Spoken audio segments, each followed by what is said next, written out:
Hello, everybody. Can you guys hear me loud and clear? Yeah. It's a wondrous Tuesday evening. I almost said Monday, but it's Tuesday. Yes. This is what I've got done so far. I actually wanted to stream working on the chess piece, but a few days ago when I actually had the time to do it, my camera wasn't working. I don't know what it was. I think it was one of the cables was loose, because to make sure it was okay for this stream, I just plugged everything. I unplugged everything and then plugged it back in, and it seems fine, so.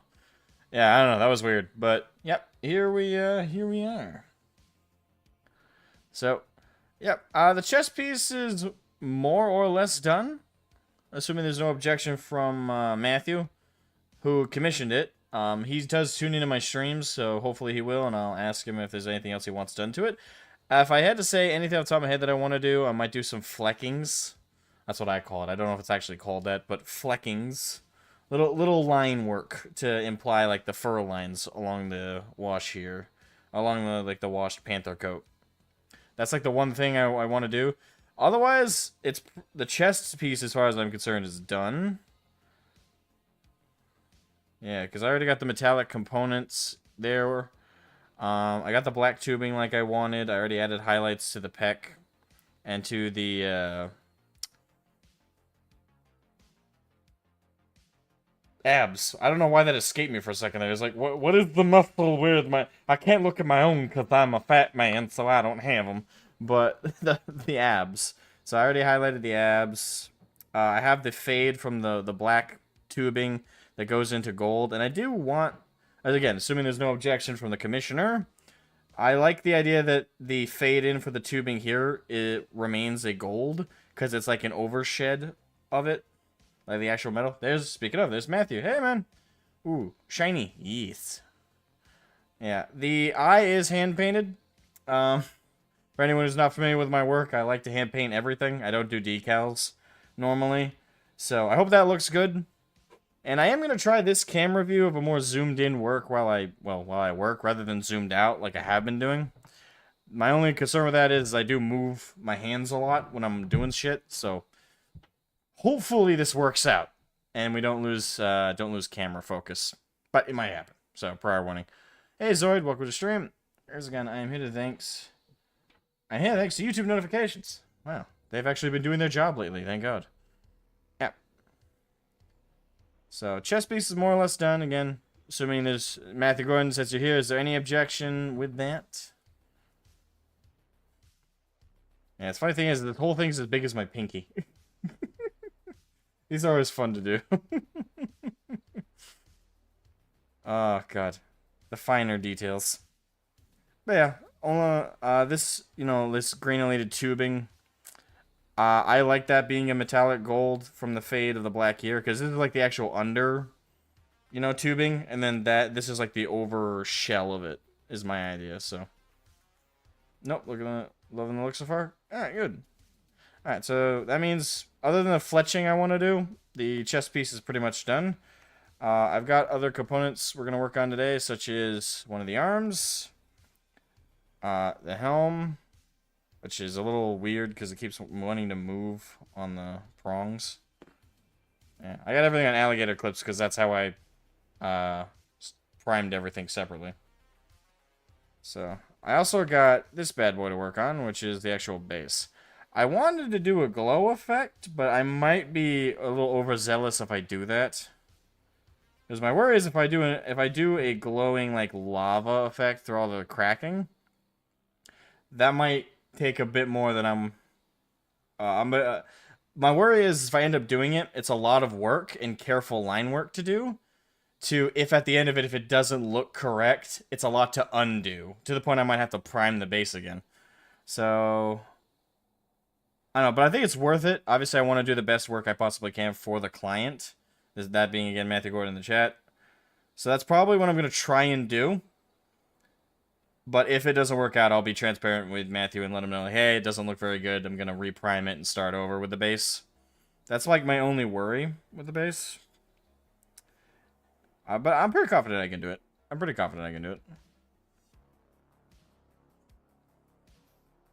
Hey, Lady Runesong. Hey, Daniel Lindsay. Hey, dude, damn, those details are amazing. Thank you. Yeah, look, good idea. Alright. Now, I can approach that one of a couple of ways. But while I think about that, I'll set that there. And again, the chess piece is pretty much done. So I'm going to set that aside. And then we're going to move on to working with the arm. Alright, let me get my brushes. I have a couple I want to use here.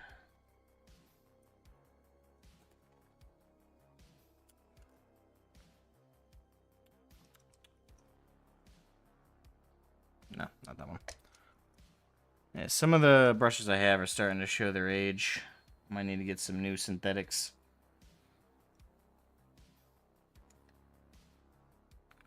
And some of them don't look like I touched them in forever. Oh. Yeah, look at that.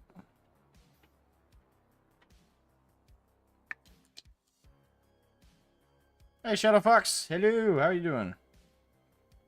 Hey, Shadow Fox, since you just joined, I assume, yeah, this is the, as I shared with the stream just now, this is what I've got done so far for the custom Sanguinius model.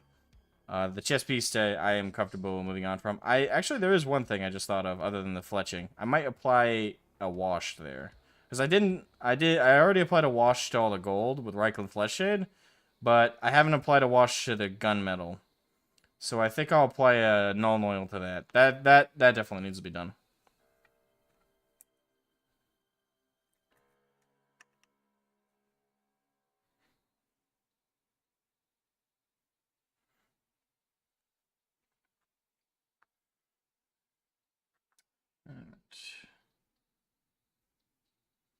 First things first.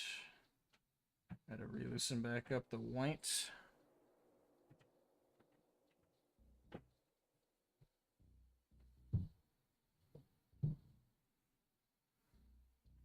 Just gonna do an undercoat.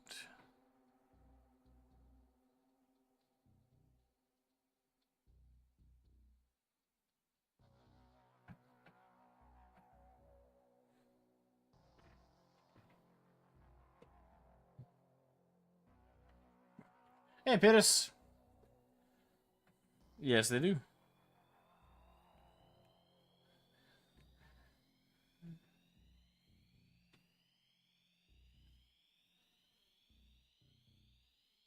Yeah, what I'm doing right now is I'm applying the white to all the stuff I'm gonna paint red. That way it gives the undercoat much of a brighter finish. Hey Nathan, how you doing, sexy boy? Welcome to the stream.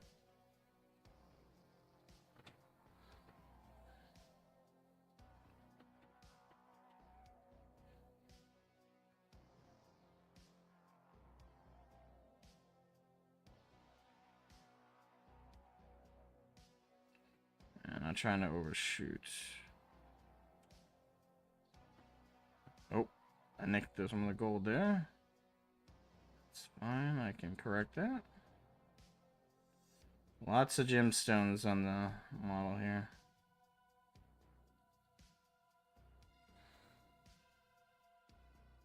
Oh. Chest is looking great. As for me, doing great. Got some 40k secondhand scores. Nice. What'd you get? Anything crazy notable?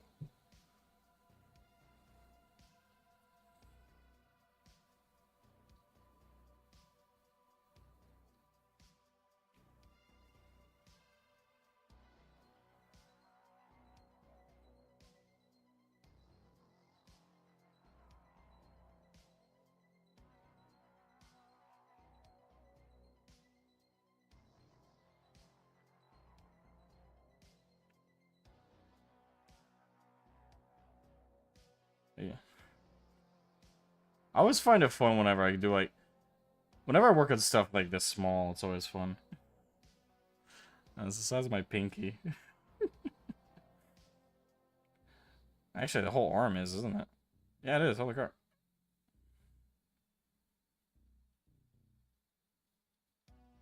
Alright, I think I got all the gemstones. might do another coat of white on that last one. Yeah, today has been an interesting day, I'm not gonna lie. For those who don't know, my job is my primary job is I work at my day job anyway, is I'm a host at a restaurant. I'm the guy, you know, welcomes in the customers, I bring them to their table, I introduce them to the waiter or wait staff. I do the pleasantries. I also do all the takeout and I prepare a lot of the takeout dishes. And that's my day job. Today was interesting. Now our regular morning customers are older ladies, and increasingly, I think it didn't happen when I first started, it's because they weren't sure about me yet. Like, they weren't sure, like, oh, what's this guy's personality? But as I've been getting used to the job, being more friendly, and, you know, getting to know some of our regulars, the older females that come in, the retirees, uh, have been hitting on me. And some of it is like the normal old lady, like, hollow flirting. You know, it's just because they like to feel young for a few minutes, and it's fun to be back and forth with them a little bit. There's a hobby store down the street from where I'm currently dog sitting. Sadly, I left my paint list at home because I didn't expect to find anything like that here. Dang. Oh no, yeah. And so that's most of them, right? Though it's just like the innocent hollow flirting. It's not anything real, right? It's just banter, if anything. But I think one of them didn't get the memo on that in that regard, because oh boy, one of them came in today, and I've only seen her twice before, and how do I put this delicately?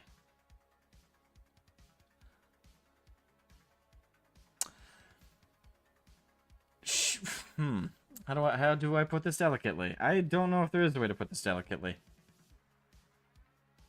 She got handsy. Now, she started out doing what they always do, which is, oh, you're so handsome. I absolutely love your shirt. Ah, your hair is so nice. That beard is really growing out. But she kept getting closer to me as she made each compliment, and I'm getting all their menus ready to go. So finally, she puts her hand on my shoulder, and I start feeling her squeeze, like, up here. You know? And I realize after she's doing that, she's feeling my muscles in my neck. And she, like, moves to, like, my arm, and she's just like, someone works out. And I'm like, can I show you a tea table? You know what to do? I was flattered, but what the fuck do you do in that situation, you know?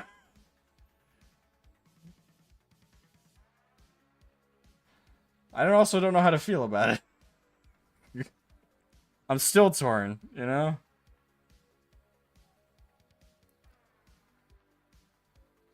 What's funny is I told my mom, and my mom was like, shoot your shot.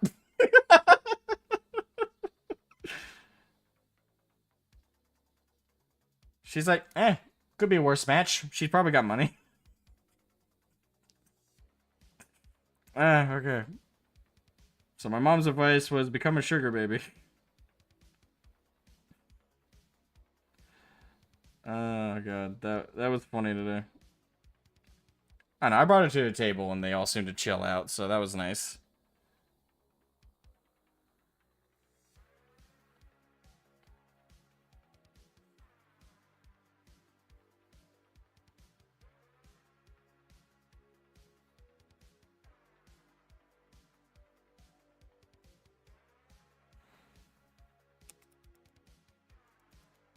Mom sounds like mine. I'm glad to know I'm not the only one. I don't know, at this point I'm pretty sure my mom would sell me off if a random hobo lady came up.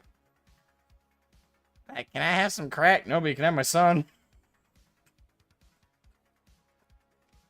Take him. Oh no, my red got all mixed up with the orange. Hold on, I gotta drop some more,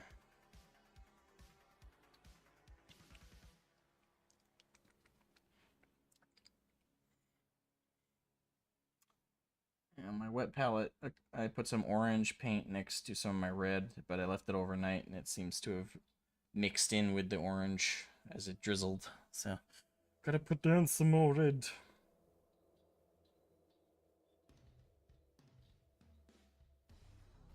I can still use that, though, just for highlights.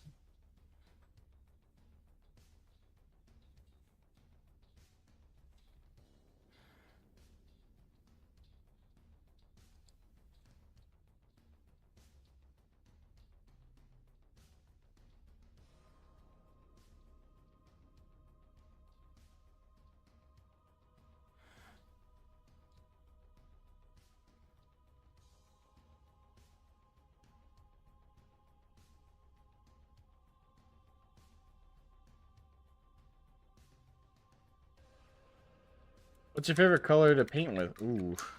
Are we talking generic, or are we talking specific paints, like Citadel's, Lead Belcher, and stuff like that? You know, how specific do you want me to be?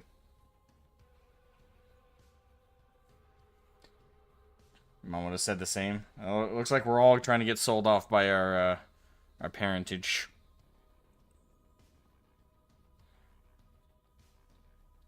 I think I'll do another highlight color.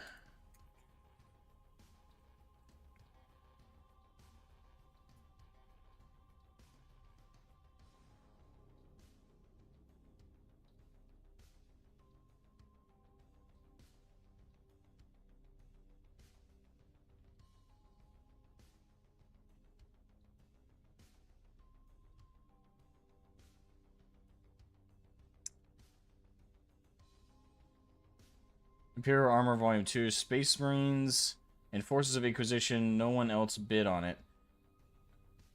Really? No one? That feels like something a lot of people would bid on. Wait. Was this like an in-person bid, or is it like eBay? If it's eBay, I'm surprised no one else bid on it, but... if it's like an in-person one, maybe I could see if it's like a small area, you know? eBay? Really? You didn't have to compete for it on eBay of all places?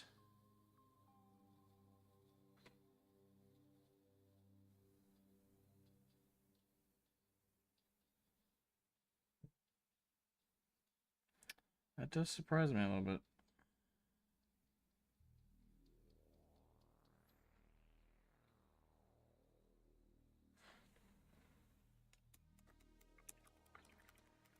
Hey, Mexican on it.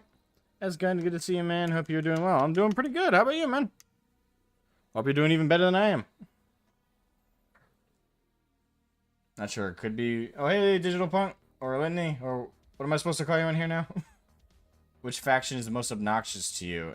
And to follow on that, which faction would you say is the most bloated with support? Save for Space Marines, because then it would be too easy. I mean, Space Marines is the immediate one that comes to mind, but if we're going for what is too much support outside of Space Marines... I don't know, everything out of... like, once you get removed from Space Marines, immediately you start suffering with support. So that one's kind of hard to answer, to be honest. If you had to twist my arm, maybe... no, even then...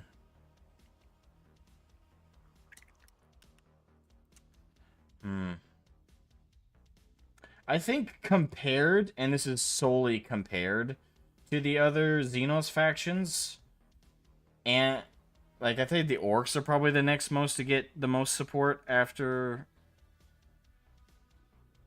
yeah, they're probably the next most supported. Even then, there's, like, argument to be had that that's not true.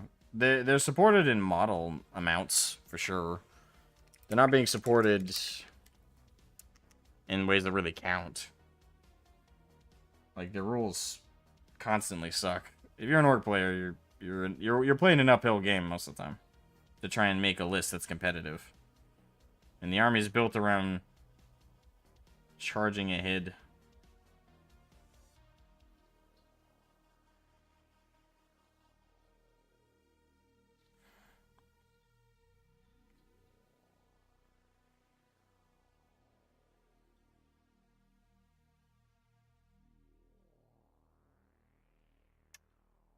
No, I don't like to look at that.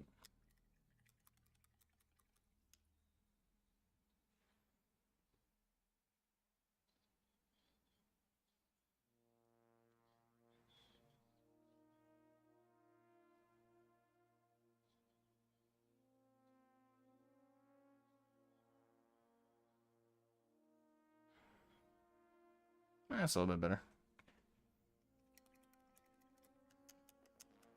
Yeah, it's really hard to quantify because, like, then there's the debate of what do you mean by support? Because there's actual amount of models, and then there's rule support, like what is getting buffed the hell out of. I'd say if we're going by models and like new models and stuff, it would probably be orcs again because they've gotten a shit ton of support. But then there's an argument like, but orcs haven't gotten anywhere near as many new stuff as, like, let's say Astra Militarum. But Astra Militarum are getting shittier rules where orcs are their shit, but they haven't really gotten much worse than they've been. So again, it's like really hard. Like Space Marines is the most easy because it's definitive. They get the most models, they get the best rules, they get the most updates in every regard. Everything outside of them is a huge debate on what gets the most support outside of them. The Sixth World, welcome to the stream. It's Sanguinius, not Sanguiniu. Oh, I get it. Okay. So I was like, what? Did I misspell it? I thought you were correcting my spelling on the stream. I do fat finger the title sometimes. Yeah. So, quick, Matthew Gordon. As you are the commissioner of it, do you want these other gemstones to also be red, or do you want some, like, color variety? Do you want blue? Do you want purple? I do have a Phoenician colored. I have a couple colors I wanted to try, like etheric blue contrast, watered down a little bit. I was thinking of trying that.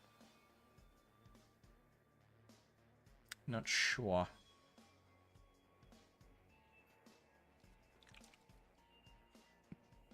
Yeah, it is hard to quantify that question though. Yeah, I'd say for models and for like new sculpts and stuff, orcs have been getting spoiled the last couple years. Rules wise, they're getting fucked up the ass. Rules wise, outside of Space Marines, either Eldar are getting fucking jerked off hard. Like GW have been really yanking the chain on the Eldar. They have got some broken as fuck rules. Well, broken might be a bit exaggerative. Very hard to beat rules. Especially if you're using a Farseer.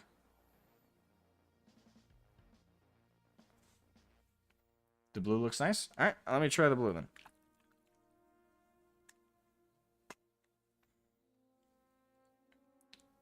Chaos or Tau. Again, you ask anybody, we're going to get a dozen different answers outside of Space Marines.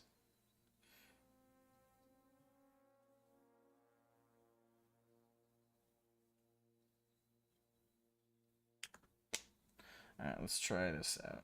I've never used this Aethermatic blue before for a highlight, so this will either look really good or really bad.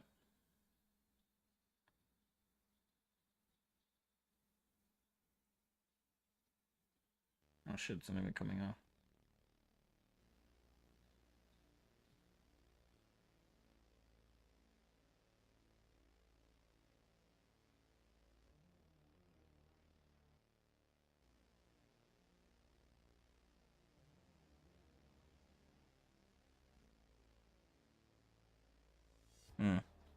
Maybe I shouldn't have thinned it.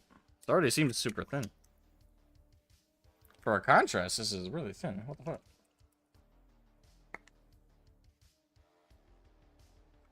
They're adding mechs to Helldivers. No, I didn't hear about that, but that's interesting. Yeah, I took a break from Helldivers a little bit. I was getting frustrated with a lot of the server disconnects. Not to mention, I last played with friends, and I literally was perfectly set up to unlock the achievement where you kill a crusher, I think they're called, the big heavily armored bugs, with like a supply pod. I literally it was not reacting to us, and it was just kind of static in the position. So I called upon it. I asked my companions, "Hey, don't fucking shoot it, don't touch it. Let me hit it with this so I can kill it." And they were literally, my buddy Anarchy was playing with me, and He waited till the last second to shoot it with a rocket, and the rocket killed it instantly. Completely undoing what I was trying to do. And I don't think I'm ever going to get another shot like that where the Crusher bugs out like that to the point where it's such an easy kill. So, achievement forever scorned from me. That and, like, again, generally the connection stuff has been, yeah, that's a dick move. Yeah, but it was funny, to be fair. Like, it was hilarious. And he let me kill him after that as punishment, so. You know, Gray Theory says it should work. Color Theory, color schmeary. Although I end up using Color Theory a lot, so that's just me being ironic.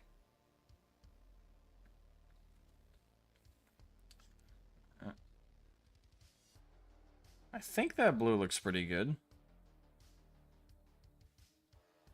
If I did want to do anything, though... Let me try some. If it doesn't look good, I'll just paint over it. Yeah, because I also want to try Tyran Blue real quick. The shade. See what that looks like over one of the gemstones.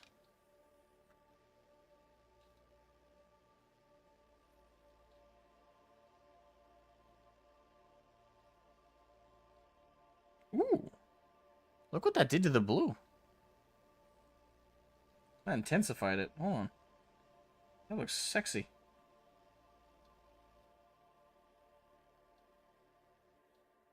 You gotta love experimentation sometimes.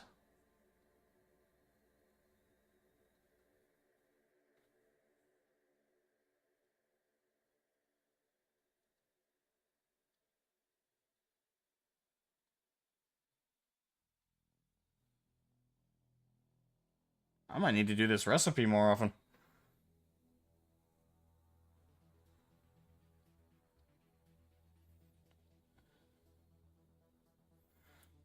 Yeah, keep in mind, I'm experimenting on the spot. I didn't know that was gonna look so good. Ooh. I need to remember this when I do Custodes. Because that looks so much better than I thought it was gonna. Yeah, it's just dark enough that it catches the eye, but doesn't, like, fade in the armor. Dang. That worked really good. Whew. Yeah, make spot more. Boom. Alright, note to self. Recipe. Base coat of white, or thin down contrast etheric blue, and then do a final shade over with Tyran blue, and that shit looks like a gemstone without you having to get all fancy. Yeah, that looks nice.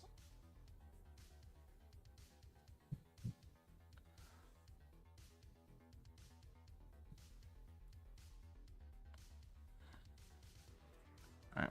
I did forget to do the Reichland Flesh Shade on the rest of it, so now I have to carefully apply a Reichland Flesh Shade as to not hit that. That's my bad, but I think I'll be able to do it without touching anything. If I can find where I put it. There's this Reichland Flesh Shade. Hey, Adam Wolford, what's up? Get a guy chef's kiss. Mwah! Beautiful, no? That's gone. Hey, Helldivers is crazy. It is indeed crazy.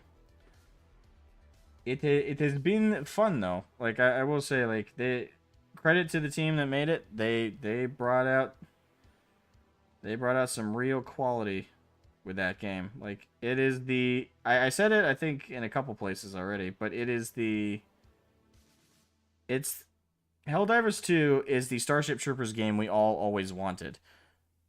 And though, like, Starship Troopers Exterminate, or the first-person shooter team-based game, though that is also a high-quality as hell Starship Troopers game, one that we definitely all wanted to play as well, I think everyone wanted something more akin, like without us actually specifically envisioning it, I think Helldivers 2 is really what encaptures for a lot of us that vibe, that feeling. The Starship Troopers really, like, just... That's a real chef kiss on its own as well.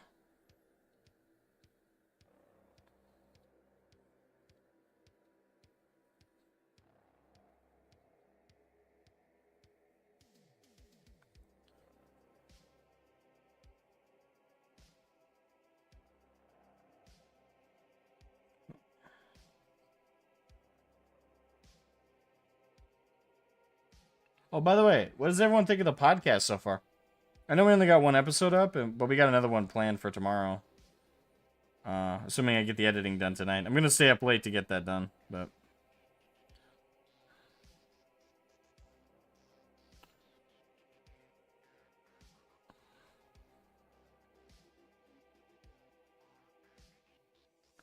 You stop paying attention to game releases, but Helldivers is unavoidable. It's insanely popular. It's so insanely popular. True.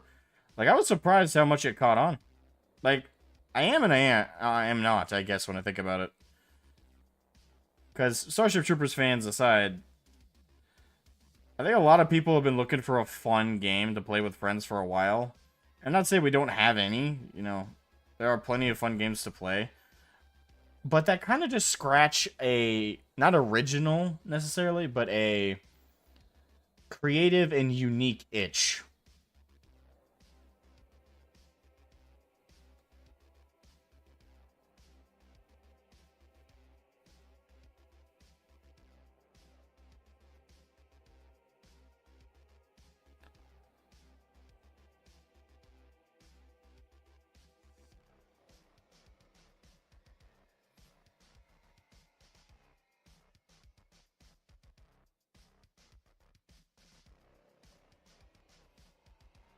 Alright, there we go.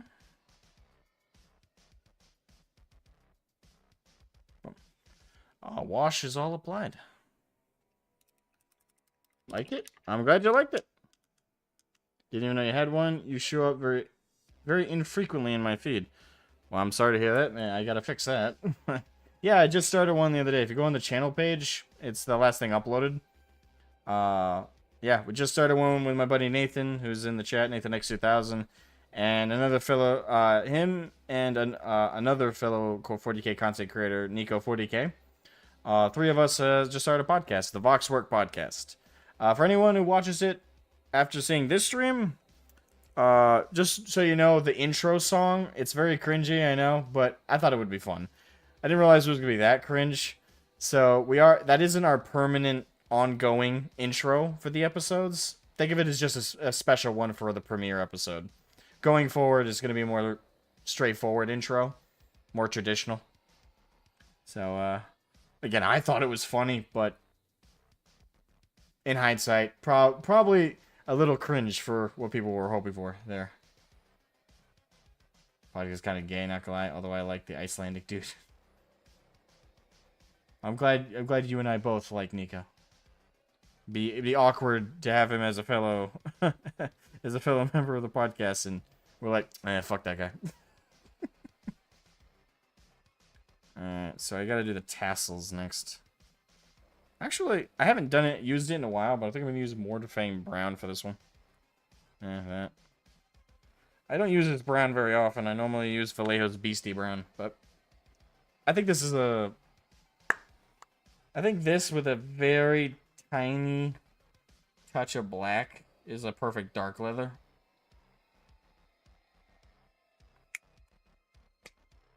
I don't know why I put the paint over there. Yeah.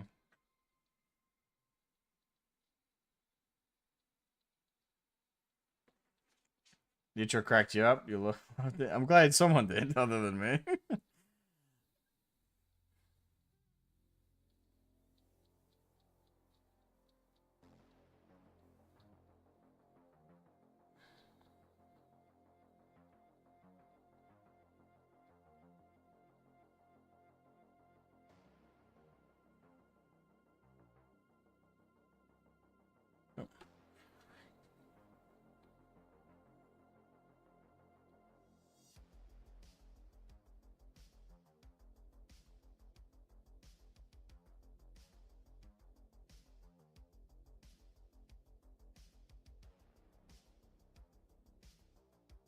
Yeah, Helldivers has been a very fun ride. I'll probably jump back in the game in like a couple weeks, presuming they like fix up the servers a bit. Because honestly, that's like the one thing bringing the game down at the moment. Is server capacity is a bitch.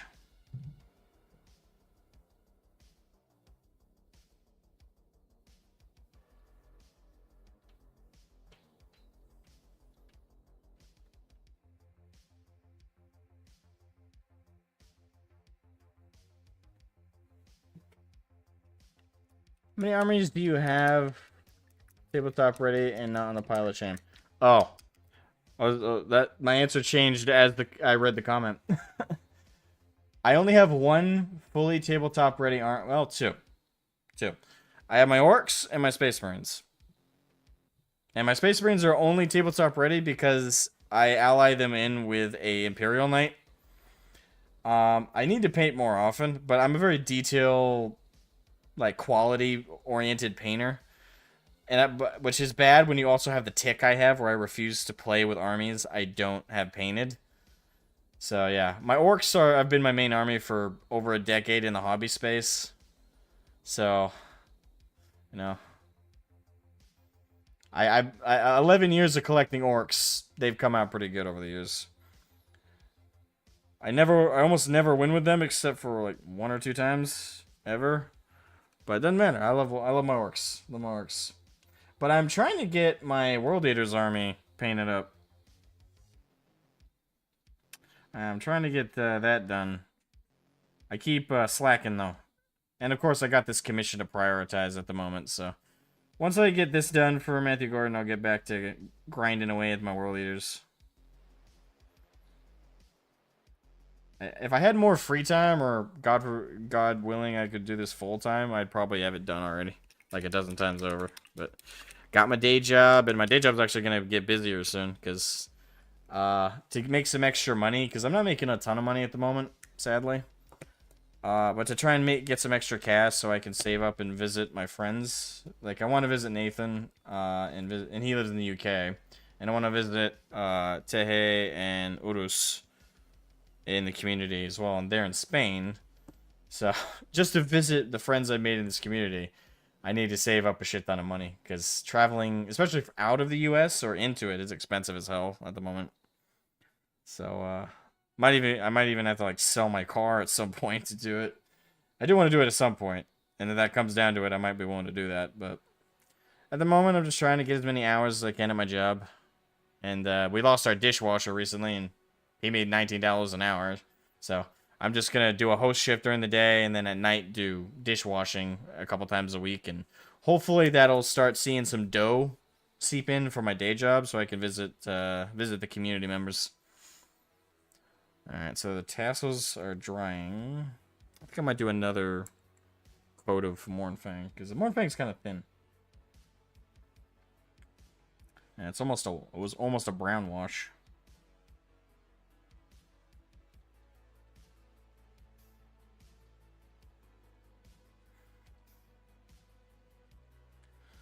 And I'm sitting on it till they fix that. Yeah.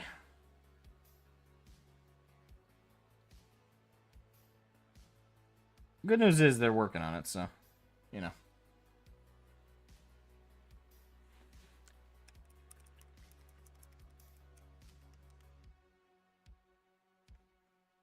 Alright, so...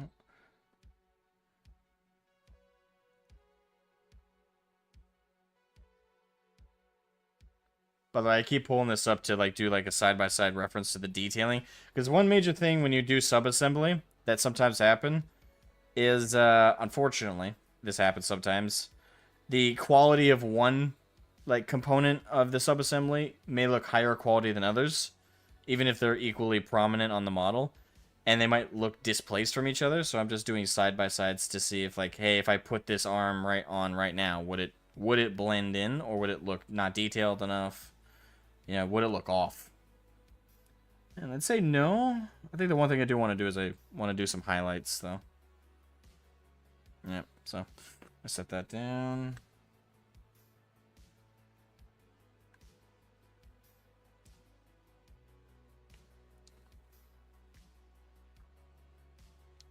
That way you guys just don't have to stare at a blurred screen.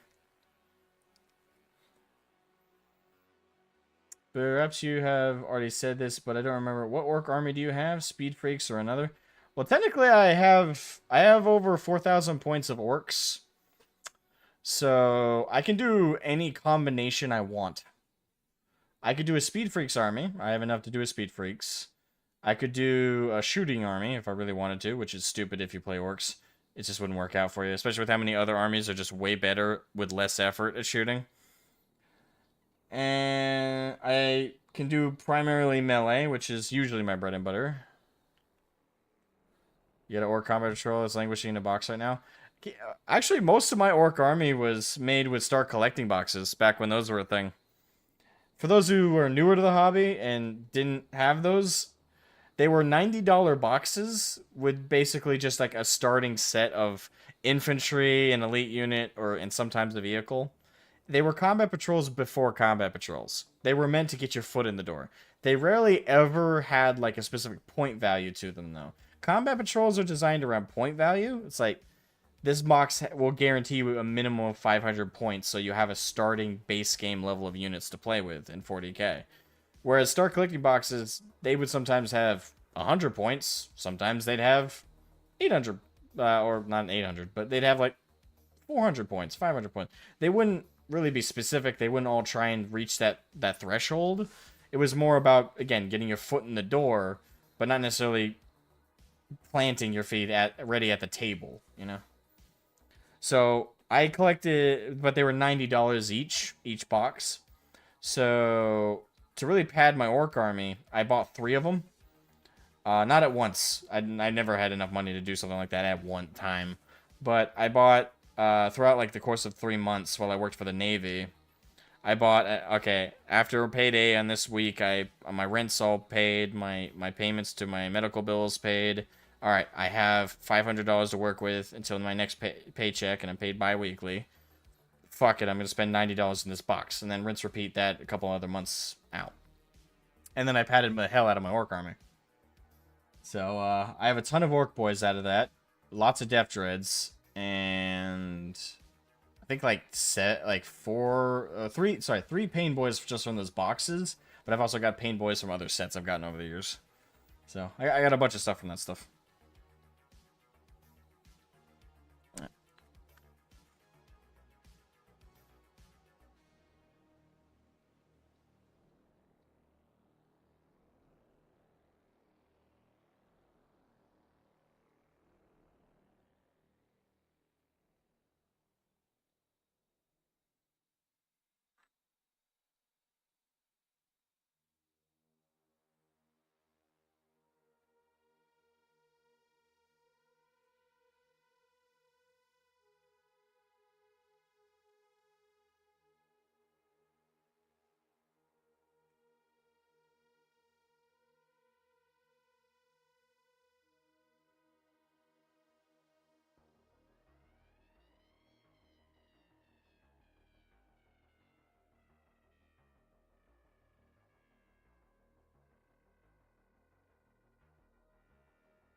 I'm gonna try to get another 12-hour shift at my job. Don't want to, but need to. Yeah, I know that feeling, man. That's kind of where I'm at.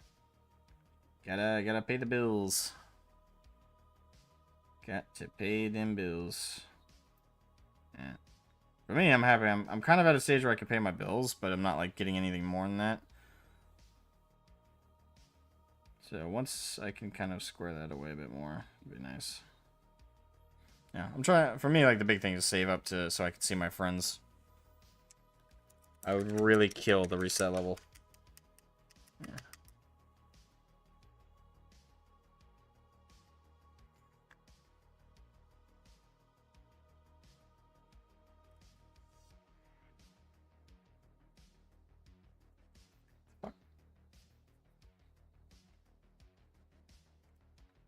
I fucking hate GW's paint pots, I swear to God.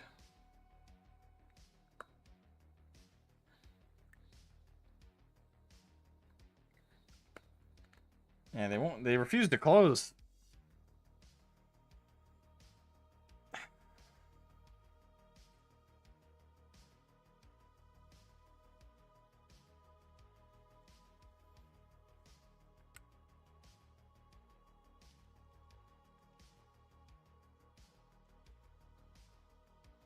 Designed obsolescence.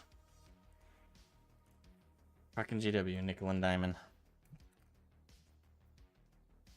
Got an orc commentary. I was like, oh, whatever. That's sorry. BattleTech keeps getting in the way, but I'll paint it up one day. Maybe.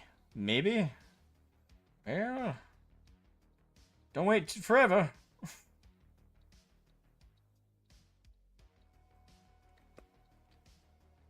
Honestly, it is a lot of fun to paint orcs, so. Because you can be messy with them.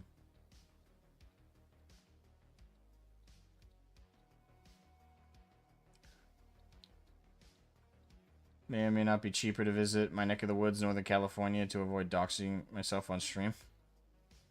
Hey, don't dox yourself. Especially if you live in California. There are crazy people that live there. Not that I need to tell you that.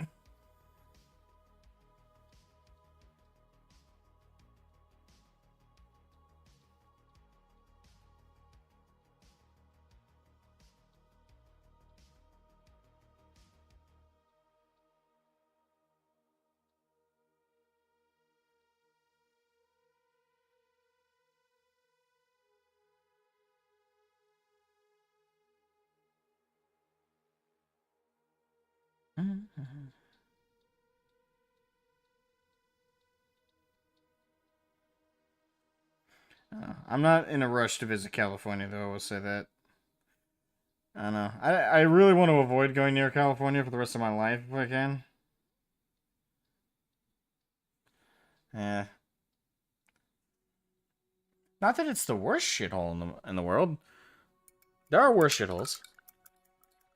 A little bit fair, Northern California probably is better than SoCal, but I wouldn't know. I do not live in either. I just know it by reputation, and that's bad enough.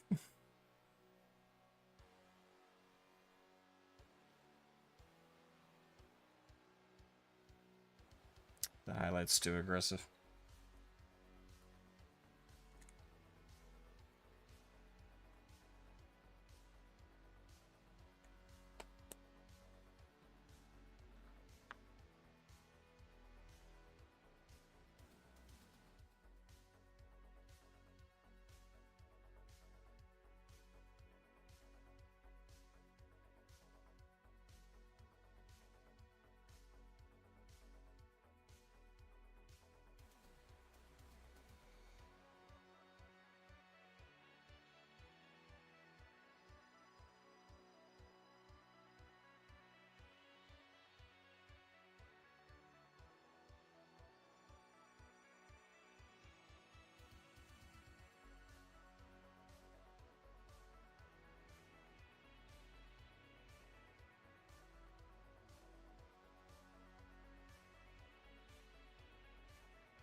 Just trying to make that blend.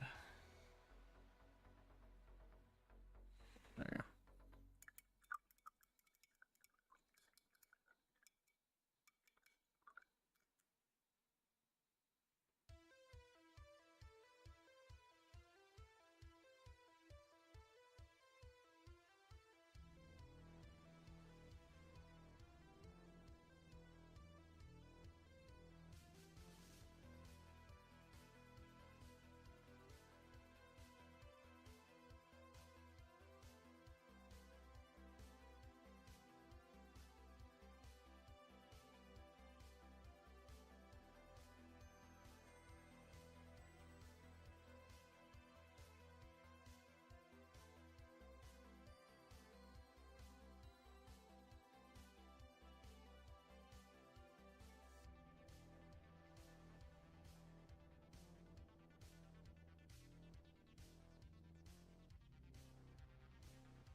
Is it still cold there? We are spring weather now in Arizona. Oh yeah, it's fucking cold here. Today was warm. Today was actually pretty damn warm. But here in my area of Maine, we have been getting routinely 20-degree weather or so. Not as cold as it traditionally can get at this time of year. But yeah, we've been getting 20-degree, 10-degree, 30-degree, 20-degree, 10-degree, routinely under freezing. And then today, out of nowhere, we hit like, I want to say 45, 46 degrees, which was blazing. Like, we were hot. Everyone was wearing like t-shirts and walking around outside. We were all like, summer, here we live. Like, everybody was ecstatic.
All right, I just added the highlights. How's that look?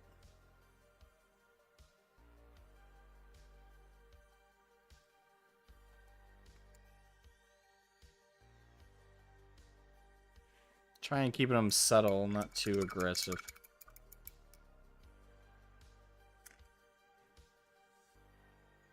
45. Everyone here would be bundled up.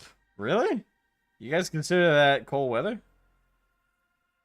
I don't know. We consider that like on fire. Summertime is like 90. Everyone around here is like shirtless, even the girls. That's a joke. It's a joke, not actually. But you know, like if it like jokes aside though, it get like once you get like 90-degree weather here, everyone's in tank tops.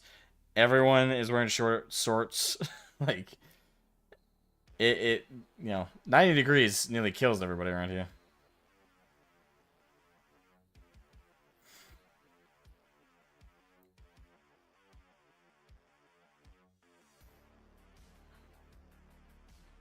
Yeah, I think that blends in pretty nicely. Yeah.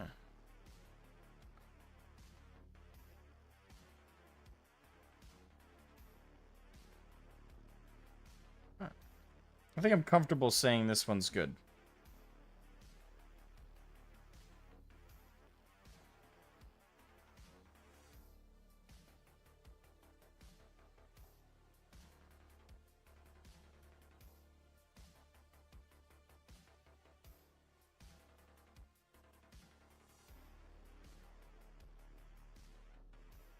Yeah. Only thing that needs to be done is I'm gonna apply a Agrax or shade to the. I have that on me somewhere. That's Null Oil.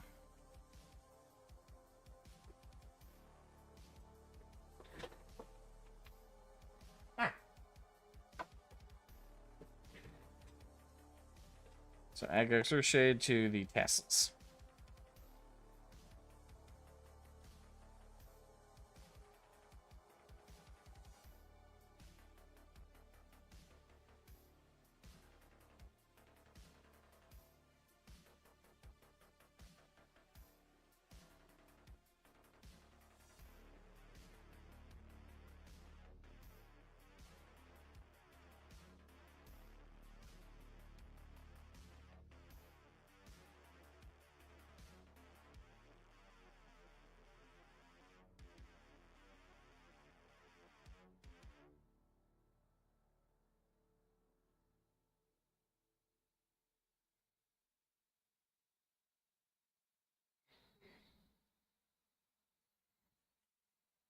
So looking sexy, yeah.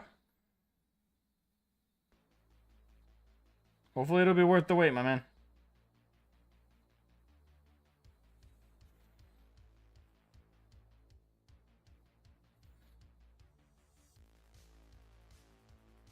Not that I want you to wait too much longer. Trying to be efficient. Also trying to make it look, well, sexy. I'm trying to make it look beautiful. You like snow? I don't know. I'm gonna. I don't ever get sick of snow, but I get sick of people complaining about the snow. Because even here, like, even if you're a local, you complain about snow.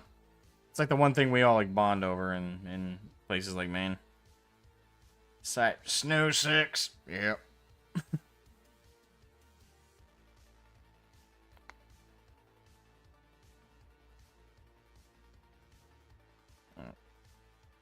So that should be all set. Well, I'll let that go.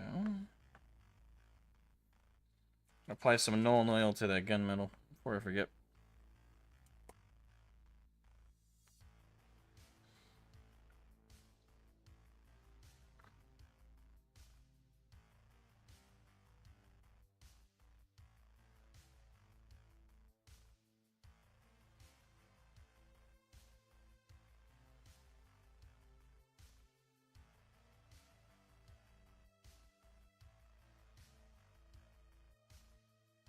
Fuck.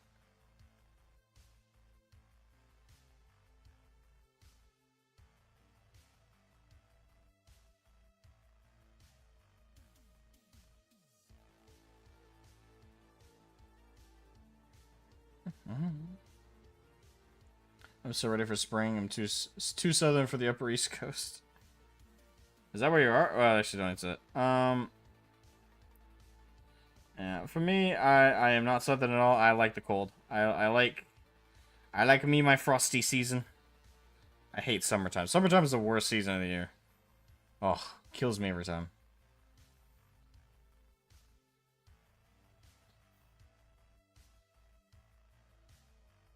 Snow is not a rare treat around here. Snow is not a treat. Snow is a guarantee. If you live in the northeast of America, there are 3 things that are guarantees: death, taxes, snow. That's it. That's a guarantee.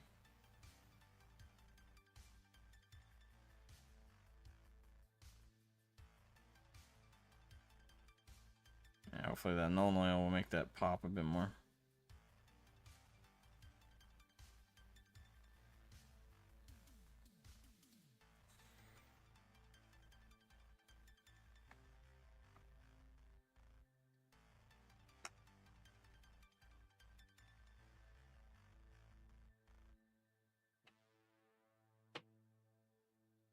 Actually, no, that is one thing I will do for this. Sorry, I just noticed that this has got the same kind of granulated metal as that's got right there. So I'm gonna paint over that with some lead belcher.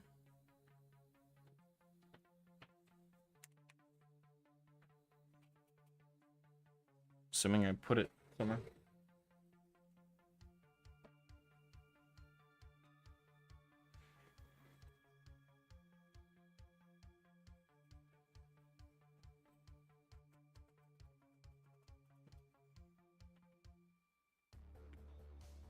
Come on, where'd I put you?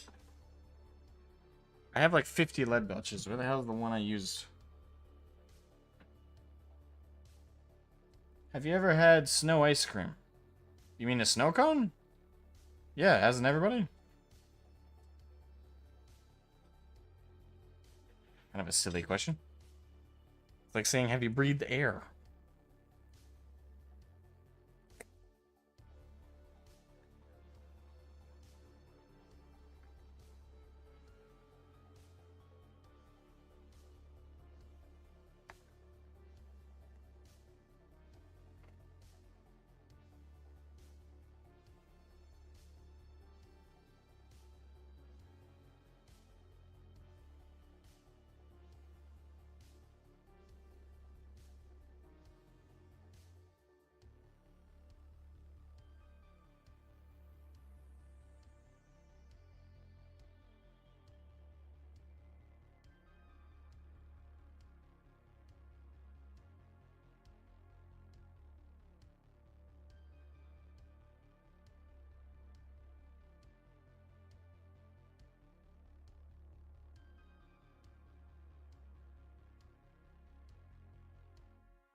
I like our dry mountain desert out here, and yes, snow is also guaranteed here in the winter. Well, at least it's not just in the frozen wastes that it's guaranteed. It's also guaranteed in places that are normally considered hot. But you also guys got altitude, that's why.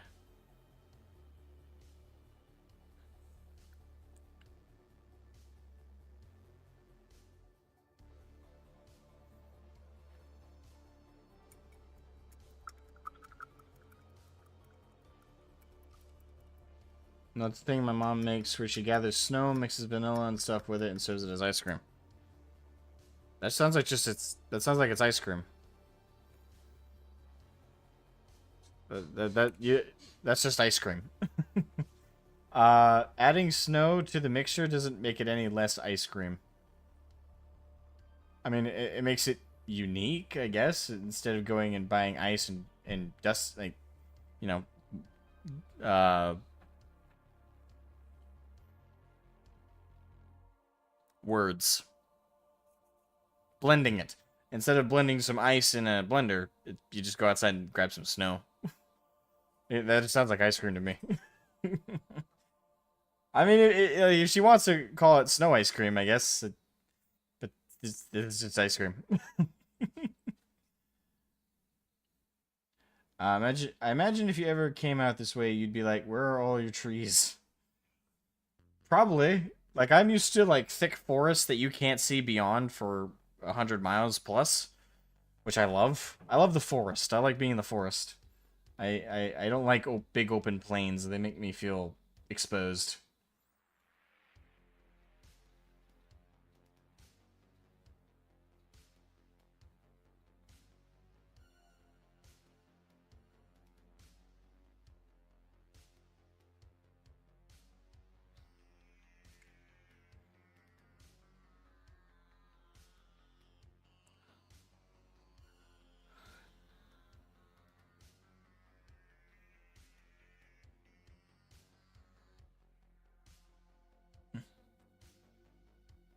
Yeah. But tonight, like late tonight, my plan is to finish editing episode 2 of the podcast. So hope you guys are excited for that tomorrow. It'll be premiering like the first episode, and yeah, the third and fourth episodes are also already recorded. So we're doing our fifth one next Tuesday. Yeah, we're way ahead of the upload schedule, so that's good. Uh,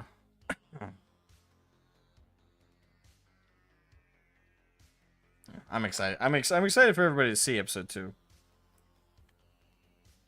That was weird. That was a weird hiccup.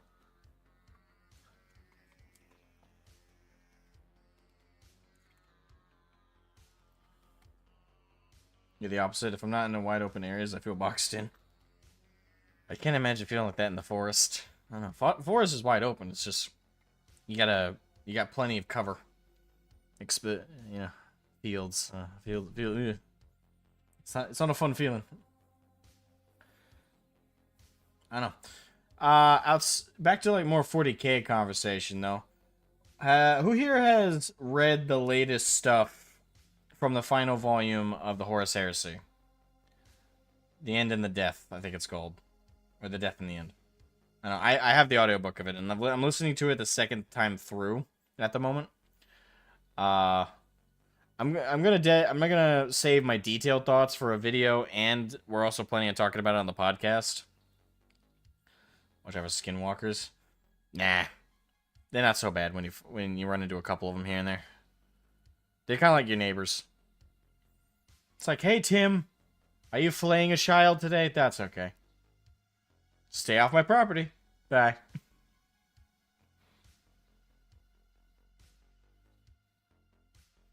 I think that's dry enough to do the null oil.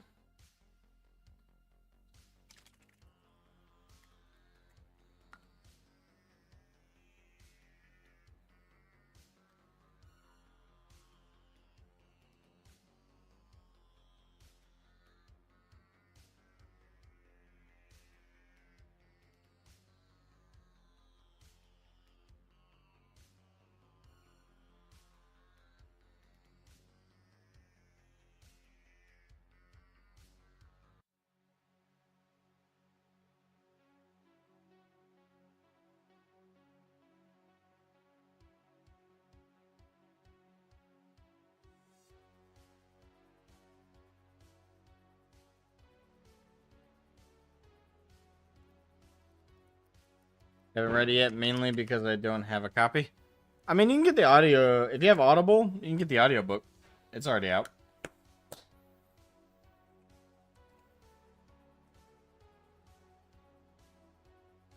Excuse me. I like Forest, but I'm used to Sheltered Horizon for what that means. I haven't yet, but I heard they went off the rails the last few books. Hey, how would you all feel if the Emperor was killed with a jagged shiv? Not even like a power sword or a power dagger or anything. No, like a rusty, jagged shiv. How would you guys react? Just curious.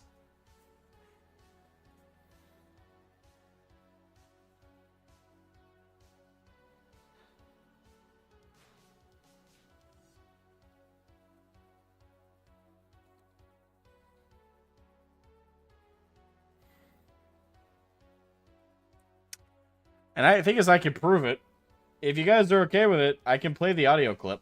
I have it for editing purposes.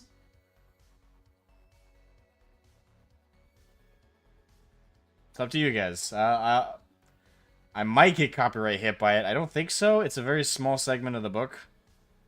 And we're over an hour into the stream, so I think I'm safe. But it's up to you guys if you want to hear it. But I can prove it, that what I just said is in the book.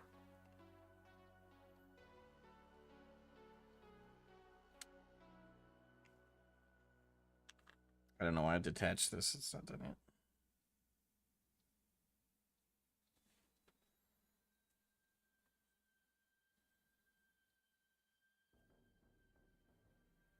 He's trolling right now. I'm gonna show it then.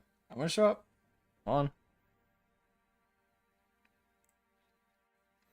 Let me pull up the old files.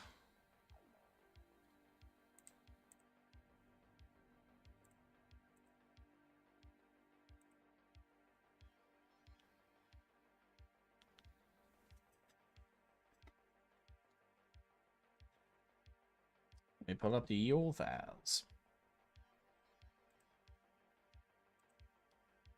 Because, believe it or not, I'm not fucking with you.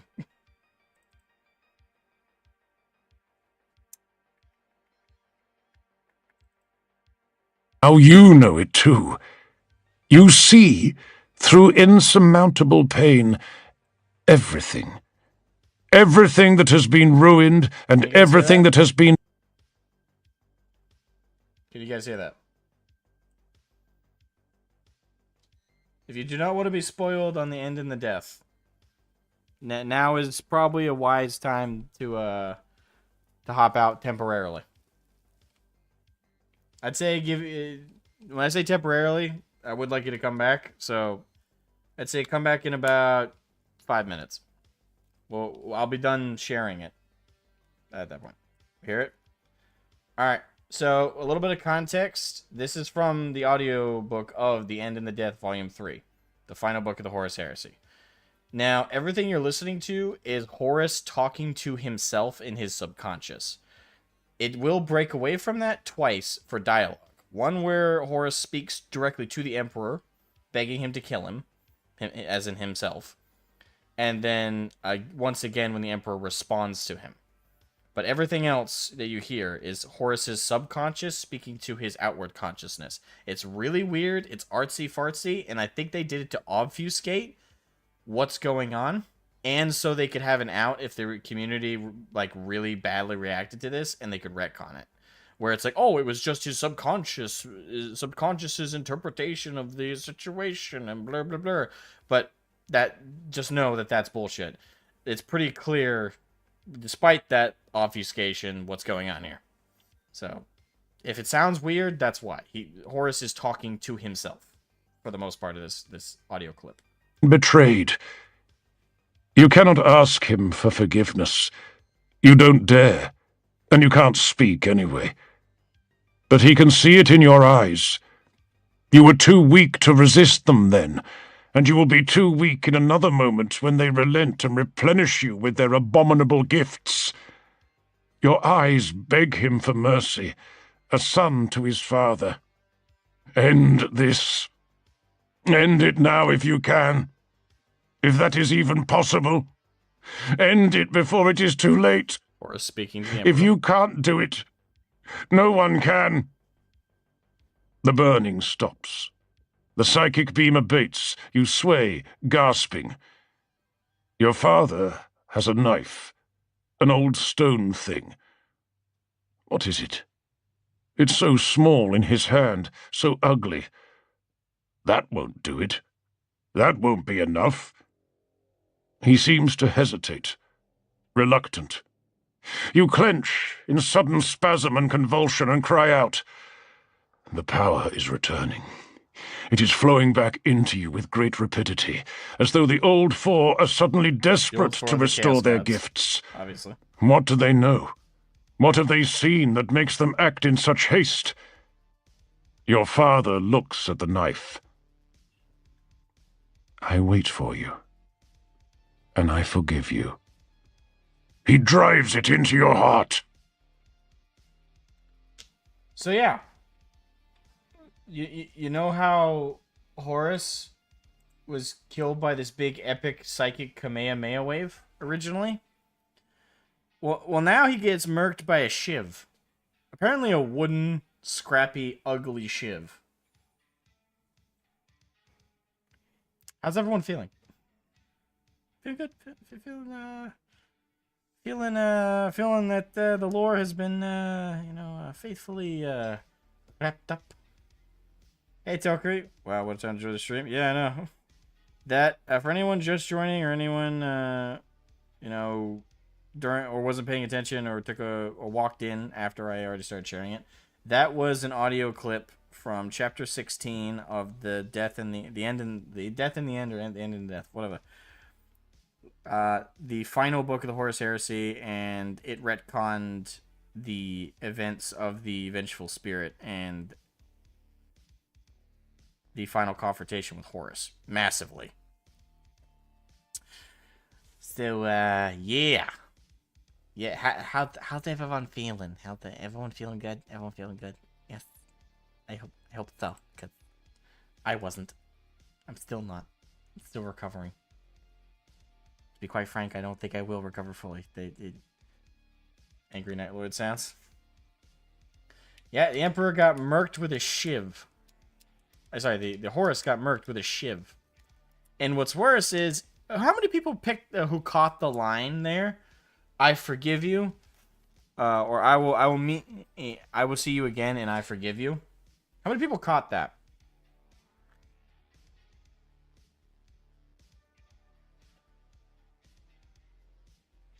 Out of curiosity, how do you interpret that line? Because in the original lore, Horus got murked, like he got nuked from existence. You caught it? Yeah. So in the original lore, unambiguously, Horus was completely erased from existence. Very literally erased. By such a powerful psychic attack that there was no turning back or recovery.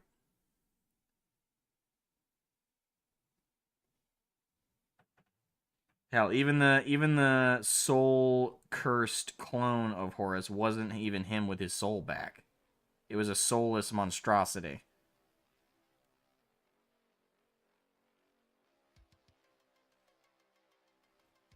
So by all accounts, the Emperor hit the delete button on Horus. That was the old lore. Now, he got stabbed with a shiv. And the Emperor, by all accounts, based on that line, I forgive you and I will see you again, or I will see you again and I forgive you. That could just mean, and it doesn't make sense because the Emperor was a fucking atheist, but it could mean that the Emperor is simply saying, I will see you in the afterlife. You know, when I die, because I'm about to, or I feel I'm about to. Which also doesn't make sense because he asked to be interned into the Golden Throne as his final act of service to humanity. But regardless.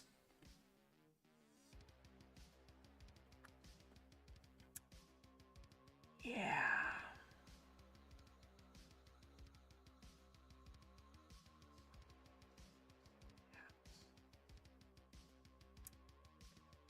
So yeah, I'm working on a video for it right now. I am working on a video. Problem is, I'm rereading it a second time to make sure I got all my ducks in a row, because there's other things in the book that bothered me, but that was like the big thing. There's several big things. I mean, another thing that happened in the book was Horus broke the connection with the Chaos Gods himself after a pep talk from Gavial Loken. Again, there's lots that this book introduces that suck, to be quite frank. Not suck as in, like, the core idea is bad, but a lot of it sucks because even if the core idea isn't half bad, the execution really bungles it. And the worst part is it's all done by Dan Abnett, who wrote some of my favorite novels in the whole Horus Heresy series, including Horus Rising. I did think he was an appropriate choice to write the final book or volume of the Horus Heresy. I mean, after all, he started it with Horus Rising. Like, he was the first one in the door. So, for the Horus Heresy series. So, it does feel appropriate he would end it. But by God, man. Fucking almost 2 decades certainly has an effect on somebody. Because, holy crap. What a bungle. Jesus. Manny Dewau, welcome to the stream. I remember when Horus got his soul removed with the Emperor's sword in Old Lore. I mean, yeah, some variation of that. Like, for the longest time, the accepted account of events was that with the psychic attack, the Emperor erased him from existence. And I do know that there is a version where he stabs him with, like, his sword, and that, like, destroys his soul. Like, there's multiple but in both variations, Horus is annihilated. Like, that's like an uncontestable, established element of that event to cap off the Horus Heresy. It was all very operatic, very dramatic, and also very appropriate for the storytelling.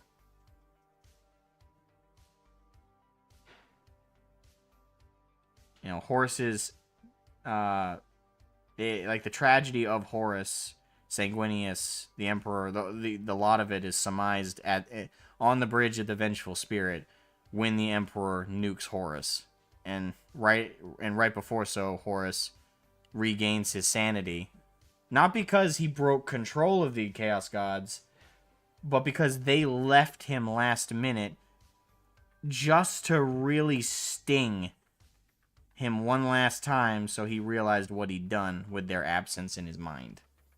And he gets to reflect on all the evil he'd done under their control.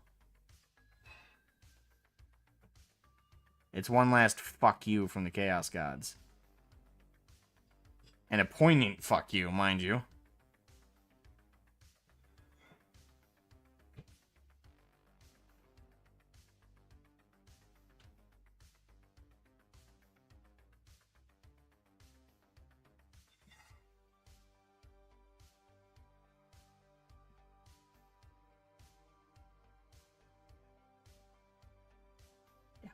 Yeah, this is Mass Effect 3 ending level of dropping the ball. I certainly think so. They have screwed the pooch. They have thoroughly screwed the pooch. I get what they are trying to, but they did it very poorly. Yeah. And at the end of the day, there are some core ideas in there that I don't mind. Some of the Gavial Loken being present on the Vengeful Spirit. I don't mind the literary device, like, because he was like the first character's eyes into the Horus Heresy we had, right? Back in Horus Rising, he's the person whose mind and perspective we are introduced to so much from. Gavial Loken, by all accounts, is the main character in Horus Rising, not Horus. So we learn and experience so much through him, so it feels appropriate that where we started with Gavial, we would end with Gavial. My problem is Gavial being on the Vengeful Spirit, don't mind it. It is a retcon in itself for him to be there, because I don't recall this ever being previously mentioned he was present on the Vengeful Spirit. I don't mind it in principle. It's not a bad idea. But my problem is for him to play such an active role. Like, Gavial Loken should be just a witness to gods. no skin in the game in the sense that he can actually affect anything. He's a witness to events. That is what his role should have been in the final book. That I don't mind. The fact that he had an actual effect on the proceedings of events was ridiculous. Gaviolokin pep-talked Horus Lupercal into breaking his connection to the Chaos Gods. Bullshit. I'm sorry, for me, they... No. Like, there's some people who will be hardcore, like, Gaviolokin fans who will be like, well, Gavial is one of the sons of Horus, and would have, their connection and their friendship as well as father and son relation would have been, yeah, but with that being the case, the Emperor couldn't fucking talk Horus down, and they had an even closer relationship lore-wise. If the Emperor couldn't do it, and you're telling me fucking Gavial could?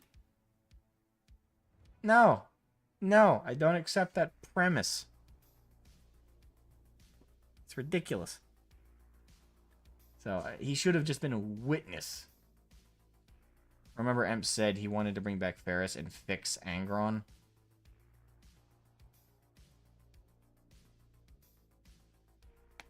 Ow.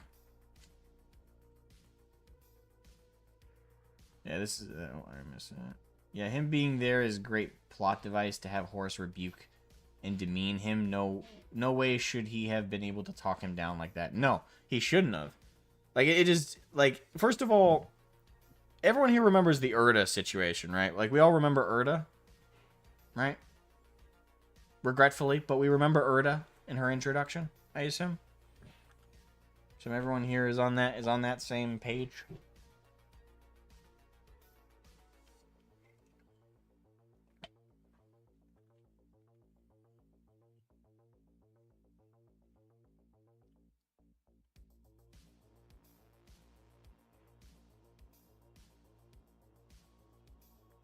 Shit, where's my Xandria dust? Because I gotta do his hair, too.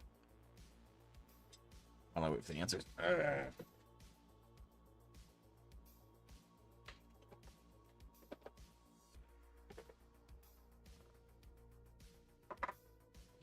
Yes. Oh. Xandria dust. Xandria dust! Oh! The Erda stuff is bull. It is bull. I would argue this is bigger bull, personally, but I'm not going to die on that hill. Point is, Erda, right? What was one of the biggest crimes of her introduction? Quite arguably, it was the effect she had on the Chaos Gods. In the sense that she demeaned their effect on the lore and their power, right? Because in the original lore, before her introduction, what was the reason the Primarchs were scattered throughout the galaxy? Well, before her, the reason is because the Chaos Gods, all four of them worked together to pull off this Machiavellian, super, like, underhanded 4D chess move of sending back in time, I think it was a word bearer, sending back in time a Marine to break the seals inside their... inside the Himalayan mountains where they were being conducted in the Emperor's laboratory.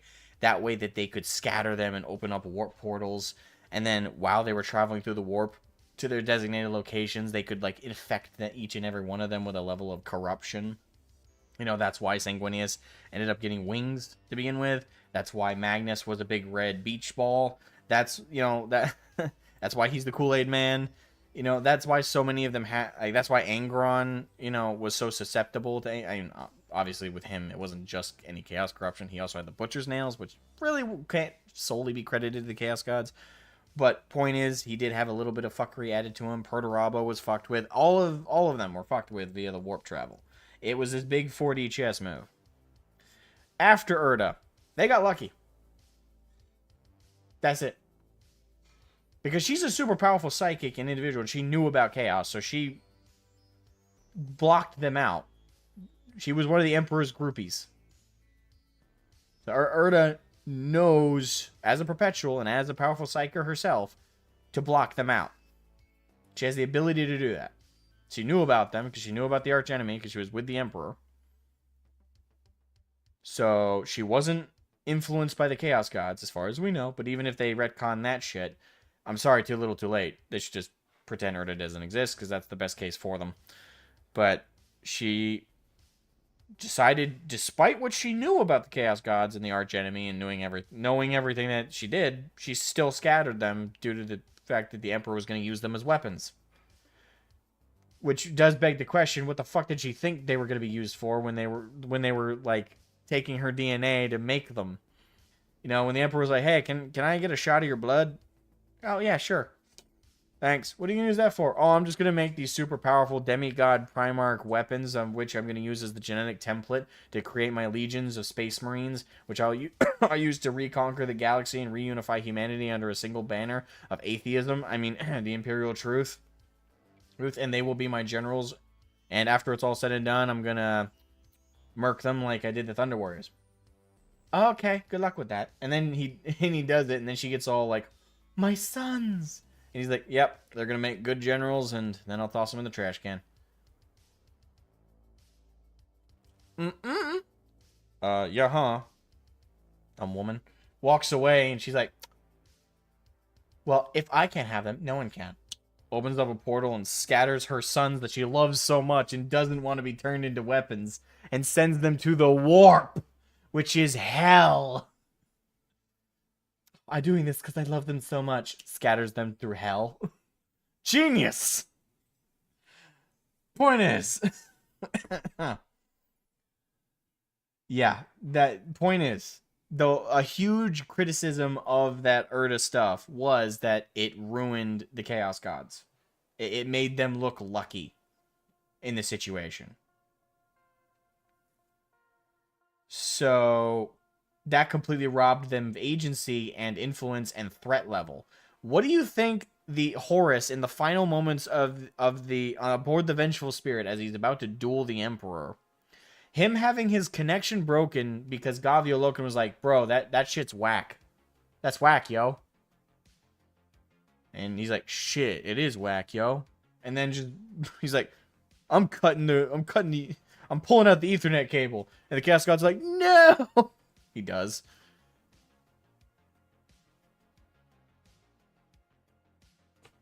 Like, how is that any better? Like, that's worse in many ways, because now it looks like the Chaos Gods are as easy to deal with as turning on and off a light switch. It's like, oh, I don't want to deal with you anymore. Turns it off. Like, if you could break their connection from a pep talk, from not even like the most important person in your life, just like the fourth or fifth most important person in your life, what the fuck? You know, like what significance do the Chaos Gods represent after that? So for me, this latest retcon bullshit is worse. So much worse.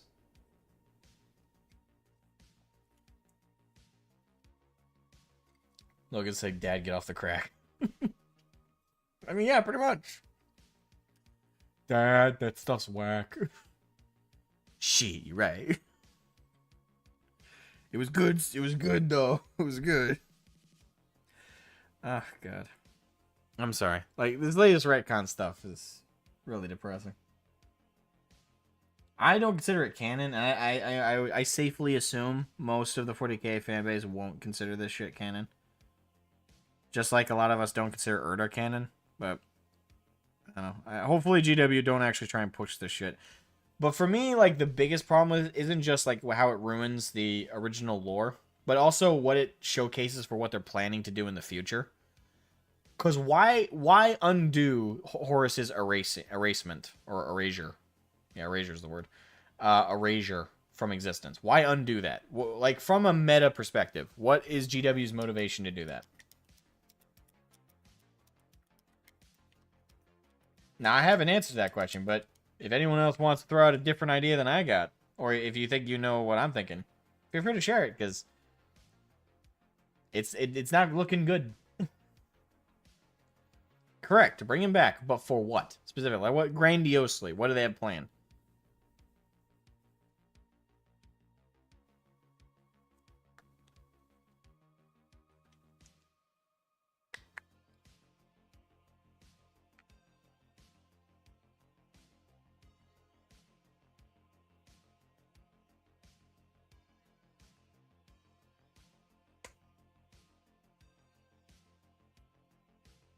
Because what I think they're doing to bring him back is I think they're trying to do Horus Heresy 2.0 in a very, not a quite exactly literal sense, but in essence, a literal sense.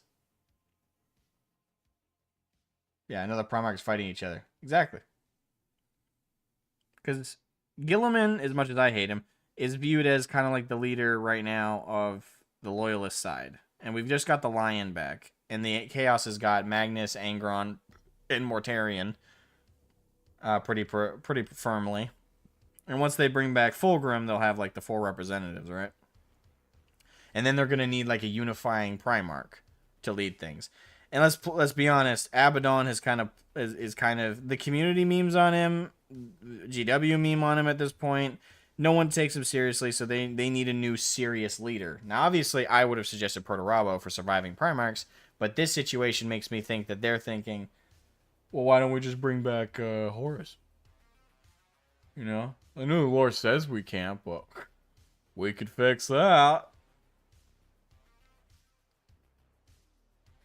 So for me, it's pretty clear what they're setting up. They're trying to set up Horus Heresy 2.0. And it's going to suck. Now, hopefully I'm wrong. I would like to be wrong. I don't like to be right about stuff like this, because I would hope that the creators at GW would be slightly more creative than that. But for me, like, with this inclusion, I see all the dominoes being set up, right? And I feel foolish to think that they're not going to knock them over. You know? Like, I'm seeing them build the puzzle. Why wouldn't they finish it?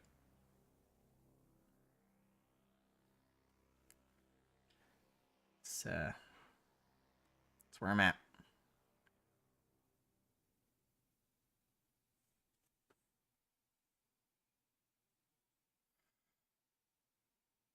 Again, I'm hoping I'm wrong. I hope I'm wrong. I'm hoping I'm putting together pieces that they're not putting together. But to deny that they're there is false. The pieces are there. Absolutely.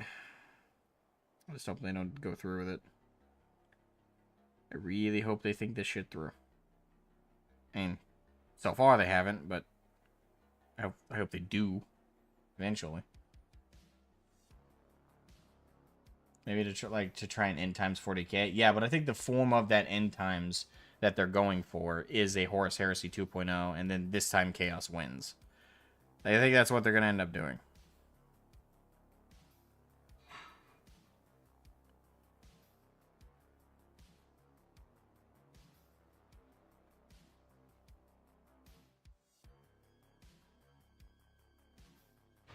Hello, Dial C4. How you doing? Isn't Proto-Rabo supposed to come back with Vashtor? I think that's a community theory. I don't think that's been confirmed. Oh, maybe it has. Off the top of my head, I don't know. It might be confirmed. That also might be a community theory, though. Not sure.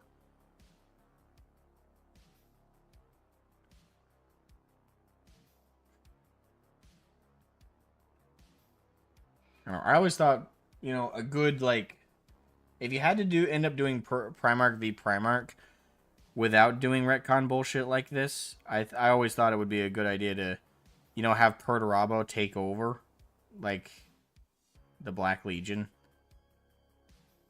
While obviously still controlling the Iron Warriors, right? But, you know, take over the Black Legion as well as all of Chaos's Chaos Space Marine's war bands, and then unify everybody under a single banner of his authority to take out the Imperium. I always thought that would have been a cool thing to do. Cool little plot device. You know, because Proto-Rabo doesn't like Chaos to begin with, kind of like Abaddon doesn't, so already kind of fills that niche.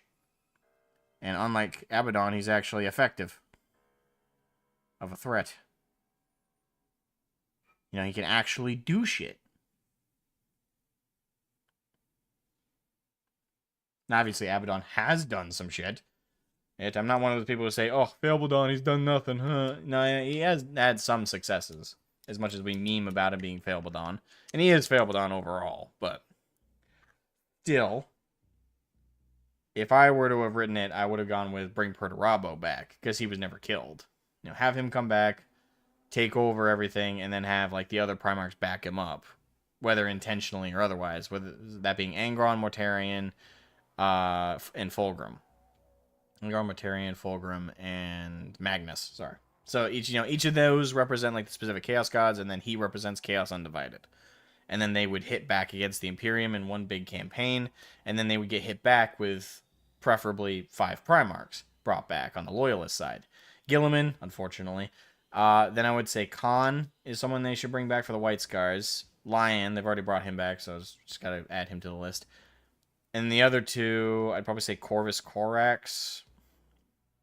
Because he's not dead, right? No, he's not dead. Corvus Corax and Russ. Probably.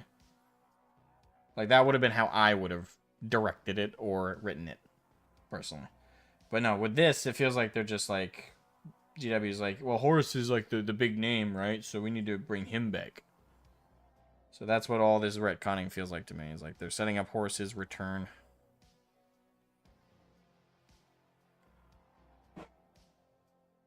Because it just doesn't make sense otherwise. For why change and add a line like that in there where he says, I forgive you and I'll see you again. The Emperor's not religious, so that wasn't from oh, I'll see you in heaven, son.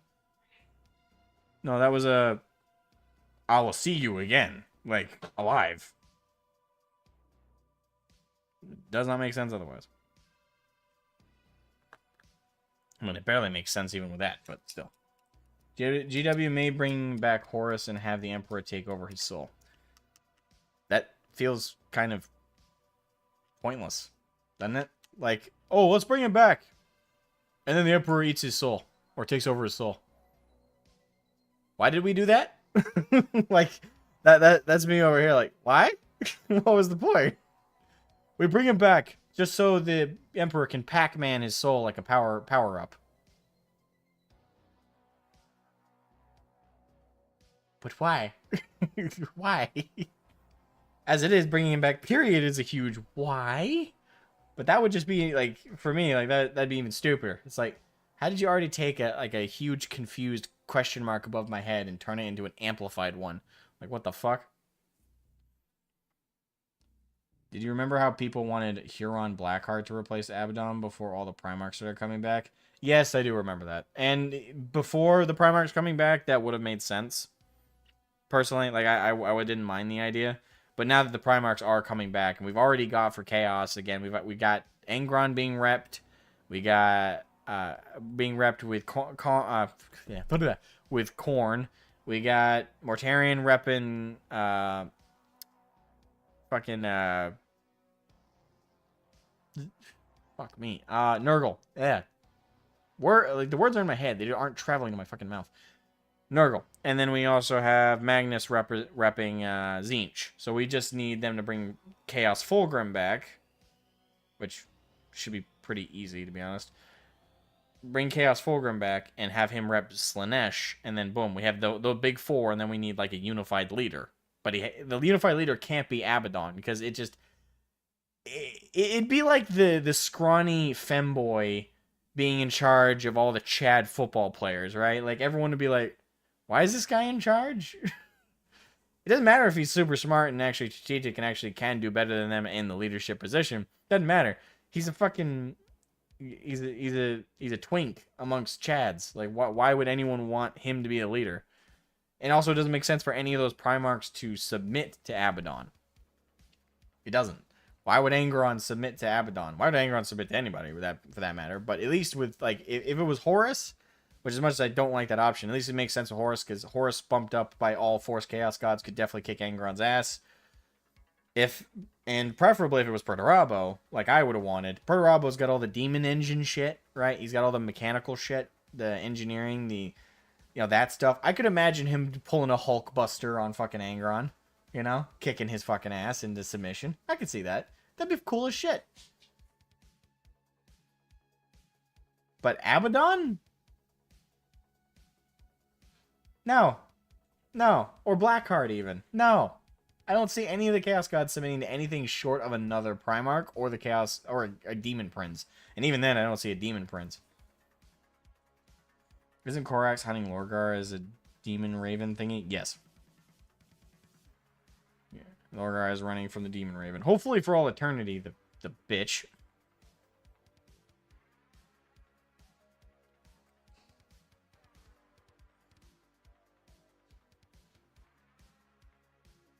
Alright, so put down Xander Dust. What should I do for a wash? Because I gotta do a wash over the hair. Fuck, I knocked over my brushes. Well, one of them anyway.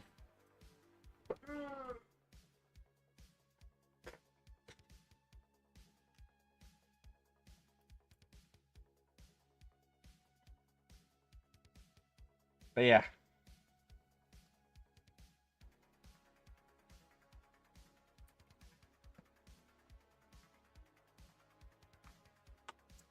Hey, Lydia and Song, welcome back. Or have you been here the whole time? I hope you've been here the whole time, but I haven't seen you chat for a while, so just in case, welcome back. Who knows? If Fulgrim, Angron, Mortarion, and Magnus weren't the main Chaos God reps, who do you think would fit which gods best? I mean, if we go with the Dornian heresy theory, Sanguinius for Khorne. Yes, Sanguinius for Khorne because of the Black Rage.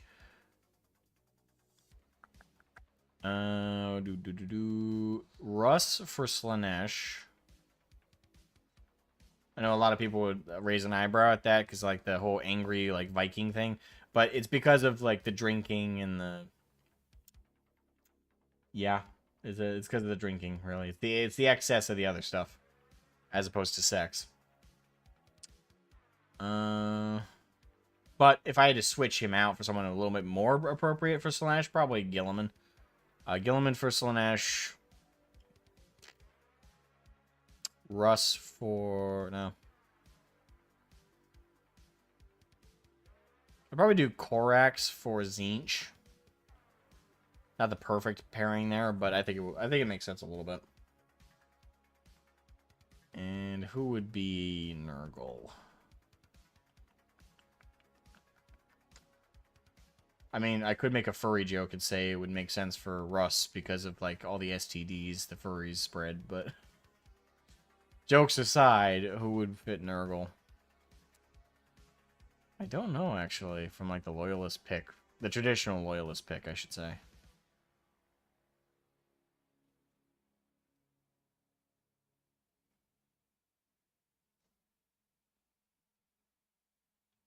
Ferris for Nurgle? Really? I mean, I guess you would pick Ferris because there's so little we know about him, so you could just fill in the blank. I could agree with that. Vulcan for Nurgle, maybe?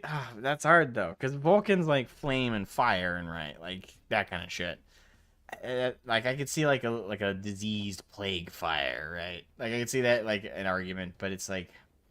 It's, like, no matter who you choose out of, like, the traditionally loyalist pick, none of them, like, feel fully thematically appropriate with Nurgle. Like, with Khorne, there's several picks. Slaanesh, pretty easy. Gilliman, I would argue. Because he's perfection and stuff with, like, logistics and diplomacy and politicking, right? Like, there's that. There's definitely, like, a basis for the desire for, like, Slaanesh and Gilliman. But with Nurgle's, like, the odd man out right there for, like, the traditional loyalist picks. Because you gotta think, like, who would fit, like, that disease, slow-moving, tanky... I guess if you really had to stretch it, I'd say probably the best would be Dorn for Nurgle. I still think there's holes in that, but the part that works with it is Nurgle's typically tanky, like, unyielding and unbreakable, right? Like, that's, like, the idea with, like, the Imperial Fist, is that they're the immovable object. And the whole idea with Nurgle's units in game is that they're tanky, right? They can take an aggressive blow. They're supposed to be the tankiest of the chaos forces. So it's really that. So Dorn for that angle, and if not Dorn, probably Ferris, just because we could fill in the blank, right?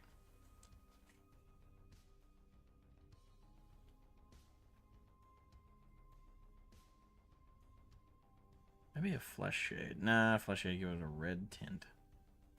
Shit, what should I do with this? Gnome oil? No, that doesn't make sense either. I go, when in doubt, I guess I'll go with Agrax. Sorry, I'm just thinking about the hair color. Trying to think what wash makes sense with it.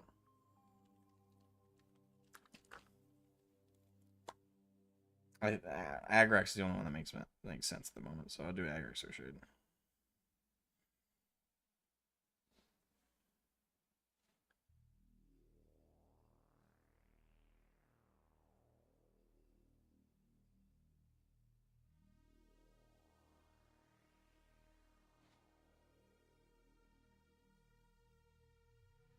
Oh, sorry. I'm not in frame.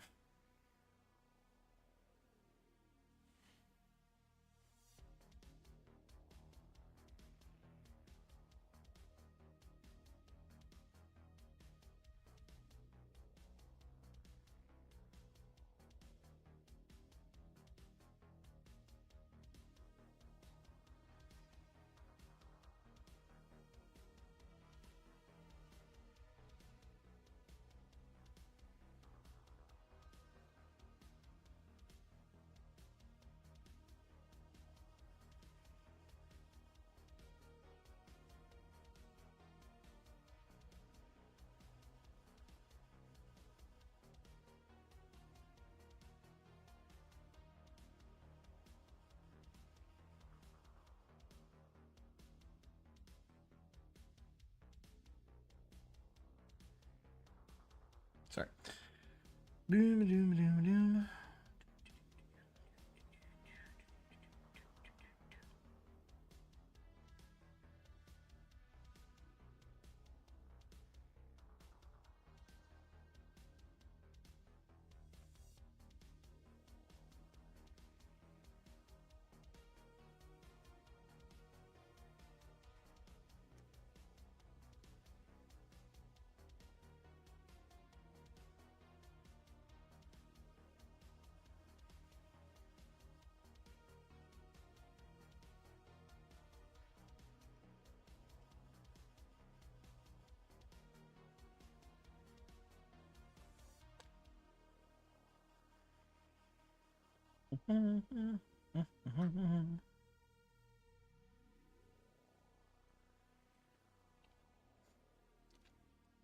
Also, yeah, internet cut out for a bit there.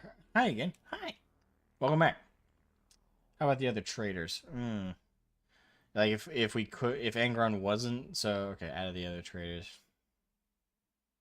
I mean, Zinch would probably be the easiest pick. It'd probably be the Alpha Legion with Alfarius and Omegon. That'd be a good Zinchian pick if Magnus wasn't there. Not that they're into the magic stuff, but they are into like fucky wucky strategies and stuff, which is very Zinchian, plus their color. So very, very easy pick for Zinch. Nurgle.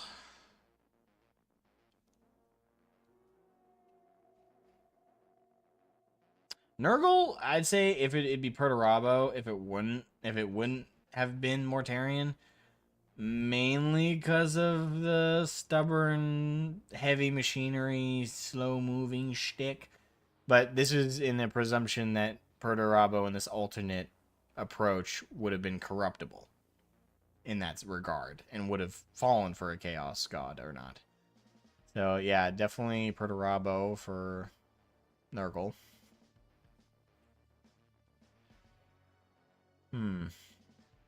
Angron.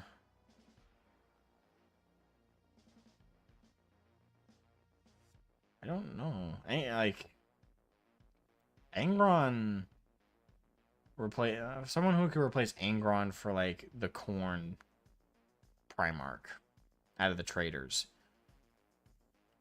Horus, I guess, but that's hard because you got to think of like who would be like the dedicated rage machine. And like obviously out of the loyalist pick, it would have been Sanguinius because of the rage. But out of the traders, I'd say it only, unless I'm forgetting somebody. Nah, it wouldn't be Kurz, because Kurz was ragey, was an aggressive fuck. But he didn't like to get the killing over and done with. Like, he liked torture. He liked dragging it out. So, if anything, he'd actually probably be a good pick for Slaanesh. So, I'd probably pick Kurz for Slaanesh. I have no fucking clue who would be Angron other than Horus. I guess there's an argument to be made for Lorgar, but Lorgar is also not the outwardly overly angry type. More like a conniving dickweed. Like that's Lorgar. Who like Angron is the only Angron is really the only fit out of the traders. He was literally tailored for it as the role. His name is fucking Angron, which is just an angry just another word for angry. The motherfucker is angry son of a bitch. That's his whole writing. That's the summation of his character. So out of the traders, really he's the only pick, but twisting my arm, out of those that's left, it'd have to be Horus. Yeah, it'd have to be Horus. Like, he's the only other person I'd say angry enough to fill a role. And that's like by default.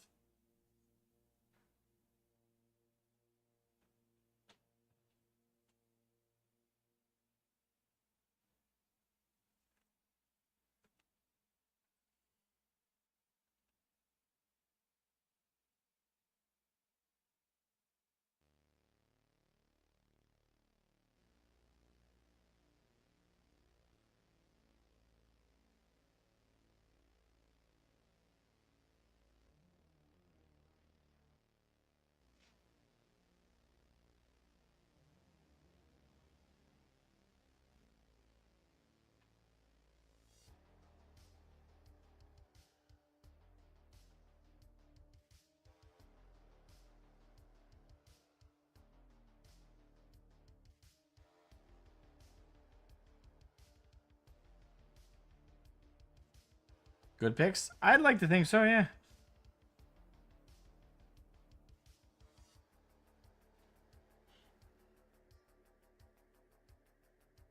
I'd like to think I have a good grasp of alternative options. I've spent many an hour debating this with many people.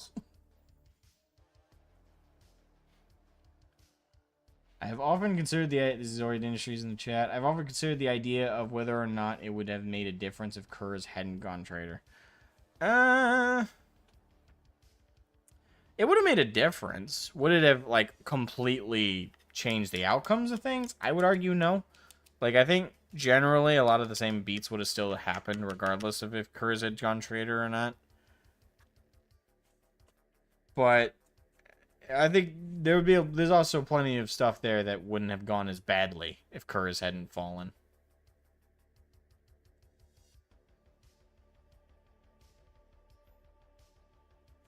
So, there's a little bit of a column A, column B there in terms of like would it have made an impact or wouldn't have.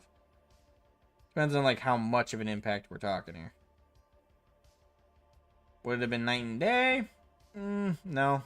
I definitely don't think it would have been night and day. But it would have made a difference. I will say that.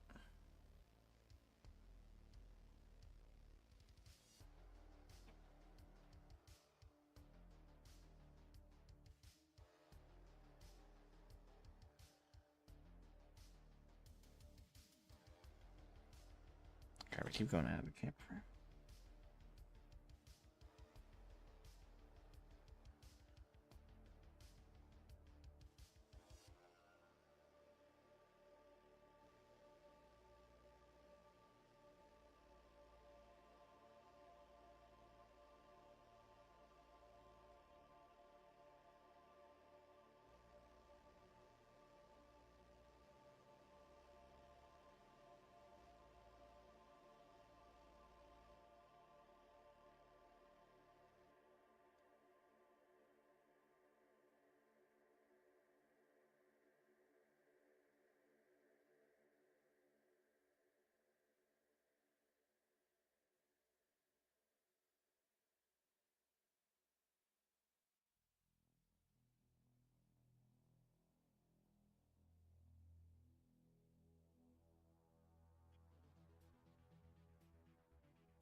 Gonna fold laundry, but also be listening. Awesome. Enjoy the folding of the laundry. This is gonna sound random as shit, but whenever I fold laundry, I always like start thinking of random shit. Like really weird random shit. Like I'll be folding laundry like absent-mindedly, and I'll be like, we're developing Skynet just extremely slowly at the moment. You know, shit like that will just enter my head. And I'll be like, where did that come from? I'd be folding like my shorts, and I'd be like, Skynet. Or I'll be folding one of my shirts, right? And then I'll be like, the world's already in World War III. We just haven't started shooting yet. You know, like really like, whoo, whoo, hello. Yeah, I just look around like, who put that in my head? Because what, like, I don't know, like that kind of shit happens when I fold laundry. I don't really add like a golden sheen to this. Where's my thing? Where's my thing?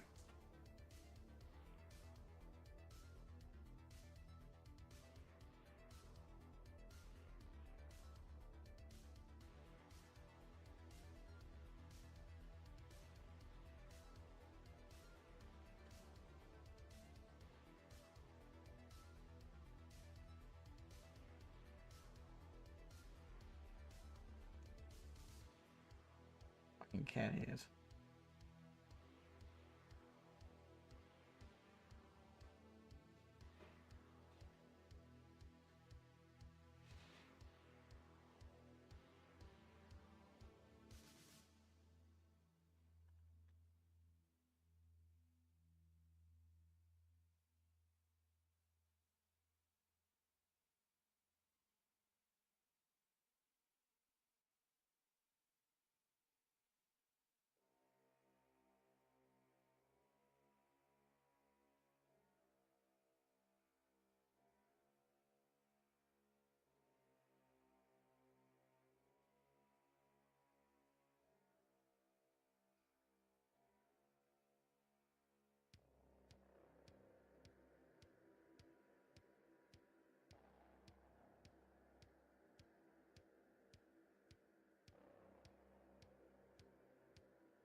How's that look so far?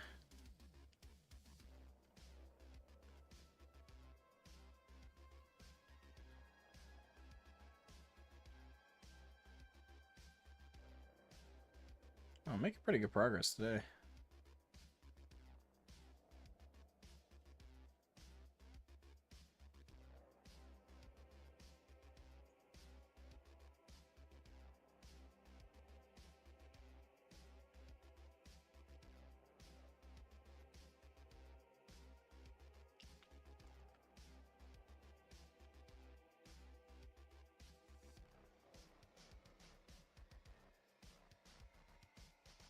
Use some of the things, dude. You're not alone. I'm good. I'm not alone. Good. I'm not the only one who's insane. Looking dope. Yeah.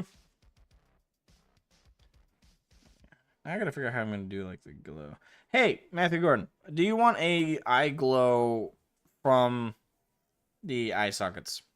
I can achieve that. The easiest one for me to do would be green, but obviously I don't want you to pick that because it's the easiest.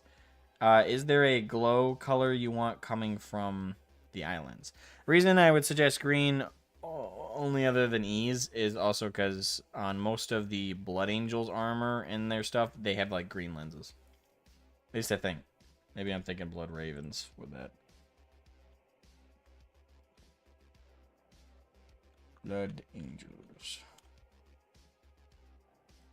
Pretty sure they have green lenses, but let me check. Yep, green lenses.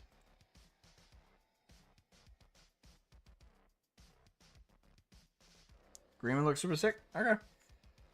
As long as that's the one you picked, not because it's easy for me, but because it's what you actually want. Did you all commission my thing?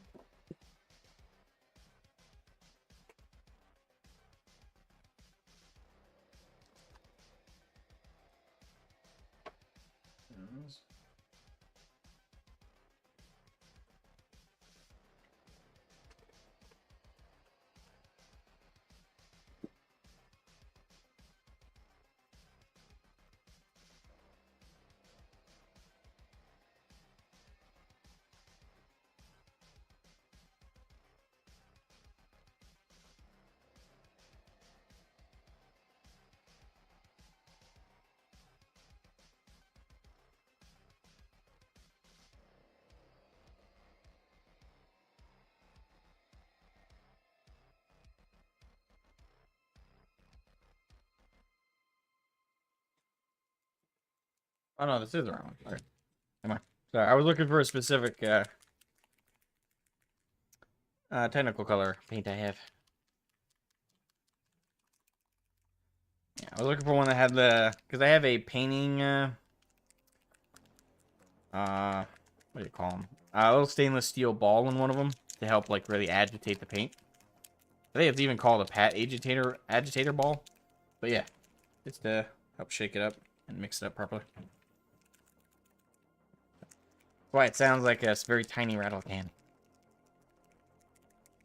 And because it's stainless steel, it doesn't affect the color or the substance itself of the paint. It's purely for agitation purposes. Alright, so I got my Tesseract glue, and I just need a base coat of white for this to work. I also need a much, much thinner paintbrush tip.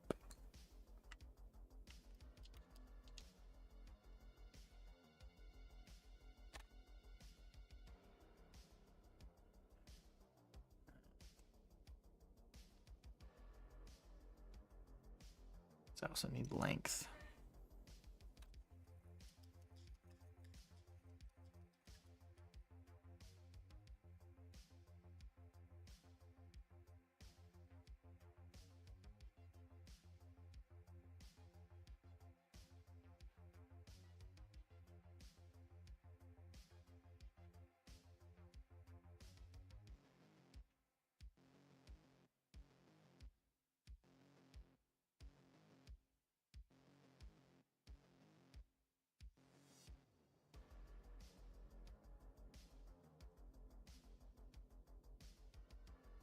I don't care if this bleeds a little bit over. This doesn't overbleed.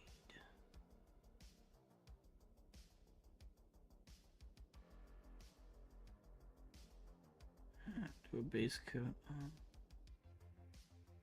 white. Boom.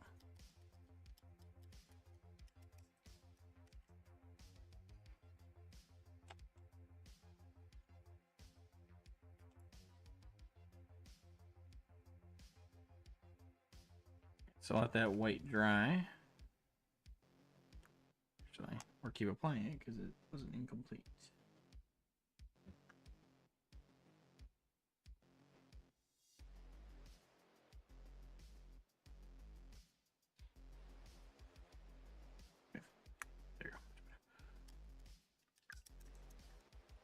Fourth, the guest Star Trek called it on that war between here and the 22nd century. Yeah, Star Trek had a few things that they called pretty fairly correctly. Not too many things, thankfully, because some things like they predicted that would have happened by now haven't, thankfully.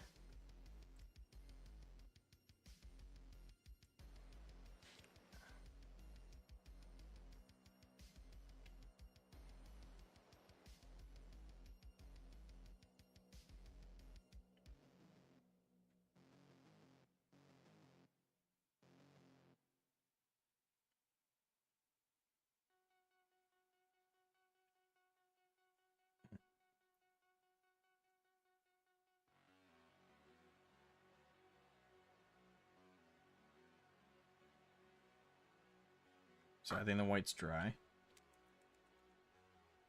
Not as good as The Simpsons, but pretty good. Simpsons was fucking whack with what they were able to predict. It's like, it's scary. Like, with what, if you look it up, like, there are compilation videos of everything that they predicted so far that happened.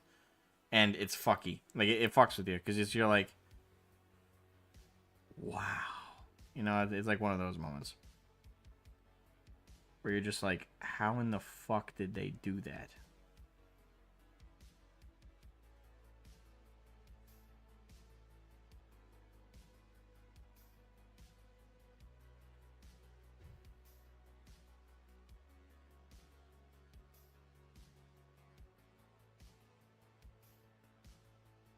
You know, because with some things you're like, oh, it's coincidence. But with things like that, it's like, nah, they knew. Like the detail of it was too on the spot.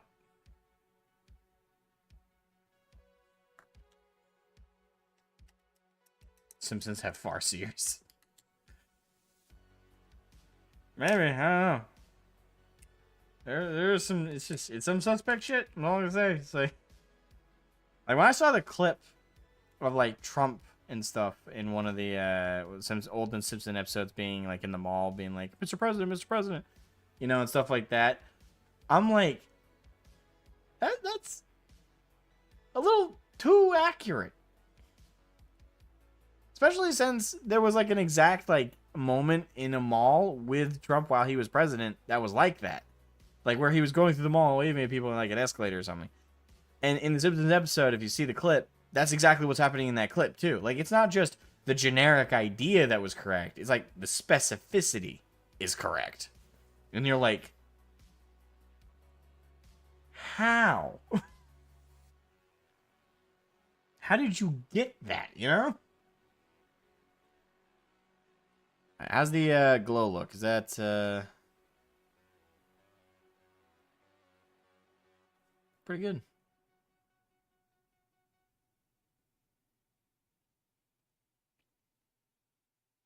In the show, they did it as down the mall stairs IRL in his hotel. What the fuck?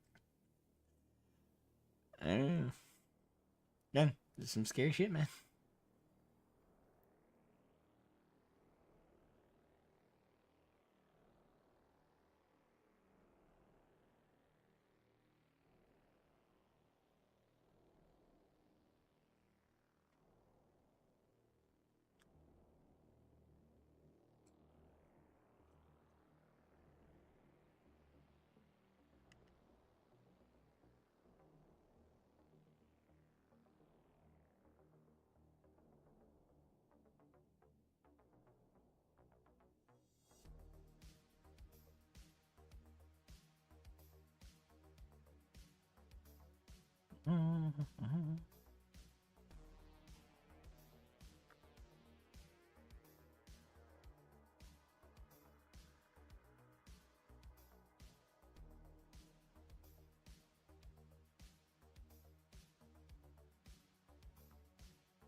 I'm just applying a little red gemstone on top of the head.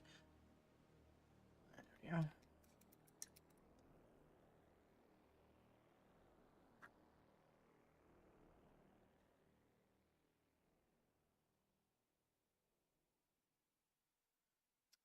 And add a little bit of a cool pattern to the bristles here.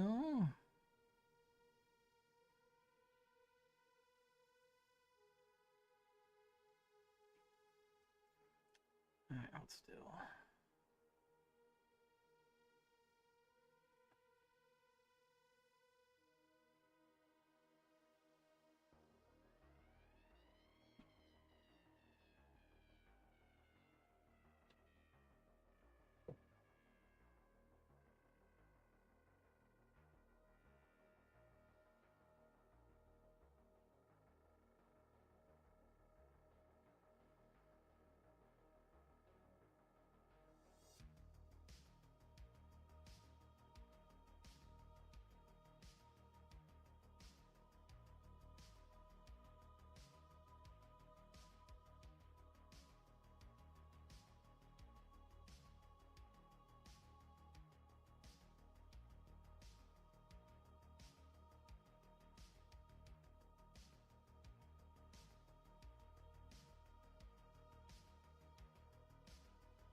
I'm gonna do some corrective work at the root there, but otherwise, I like that pattern.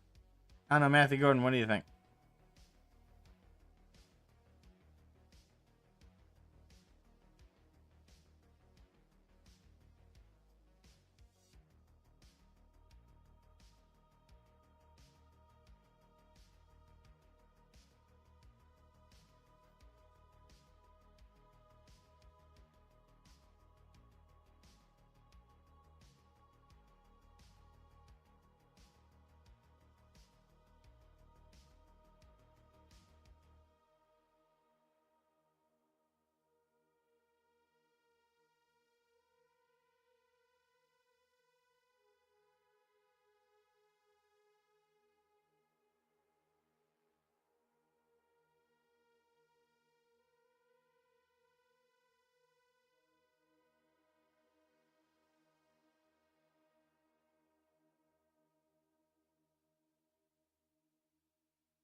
Liking it stands out? Good, good.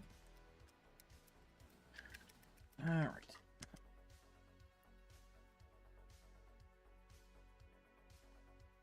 Unfortunately, that is where I'm gonna have to call it here for today, guys. Because I do gotta get editing on the podcast episode for tomorrow because it's not done and it needs to be done before I head to work tomorrow. That way, actually needs to be done tonight, so I can get it all set and good to go. So, this is what I've gotten done so far. The helm, obviously the helm's not done. Got to finish doing the pattern. But, yep, this is the progress so far. We're doing pretty good. I think, yeah, I like how the eyes came out there, especially from like the profile. Looks pretty good. But yeah, I will send some more pictures as well with Matthew Gordon later on when I can do even more. And I'll be streaming more work on this. I'm happy to have gotten at least one arm done, got the chest piece done, and gotten at least a very good start on the helmet. So yeah, I'm gonna wrap it up there, guys. Thank you guys so much for watching. Hope you guys enjoyed the painting, enjoyed the Bants. Hopefully I'll see you guys again soon. And yeah, I gotta sign off. Bye bye.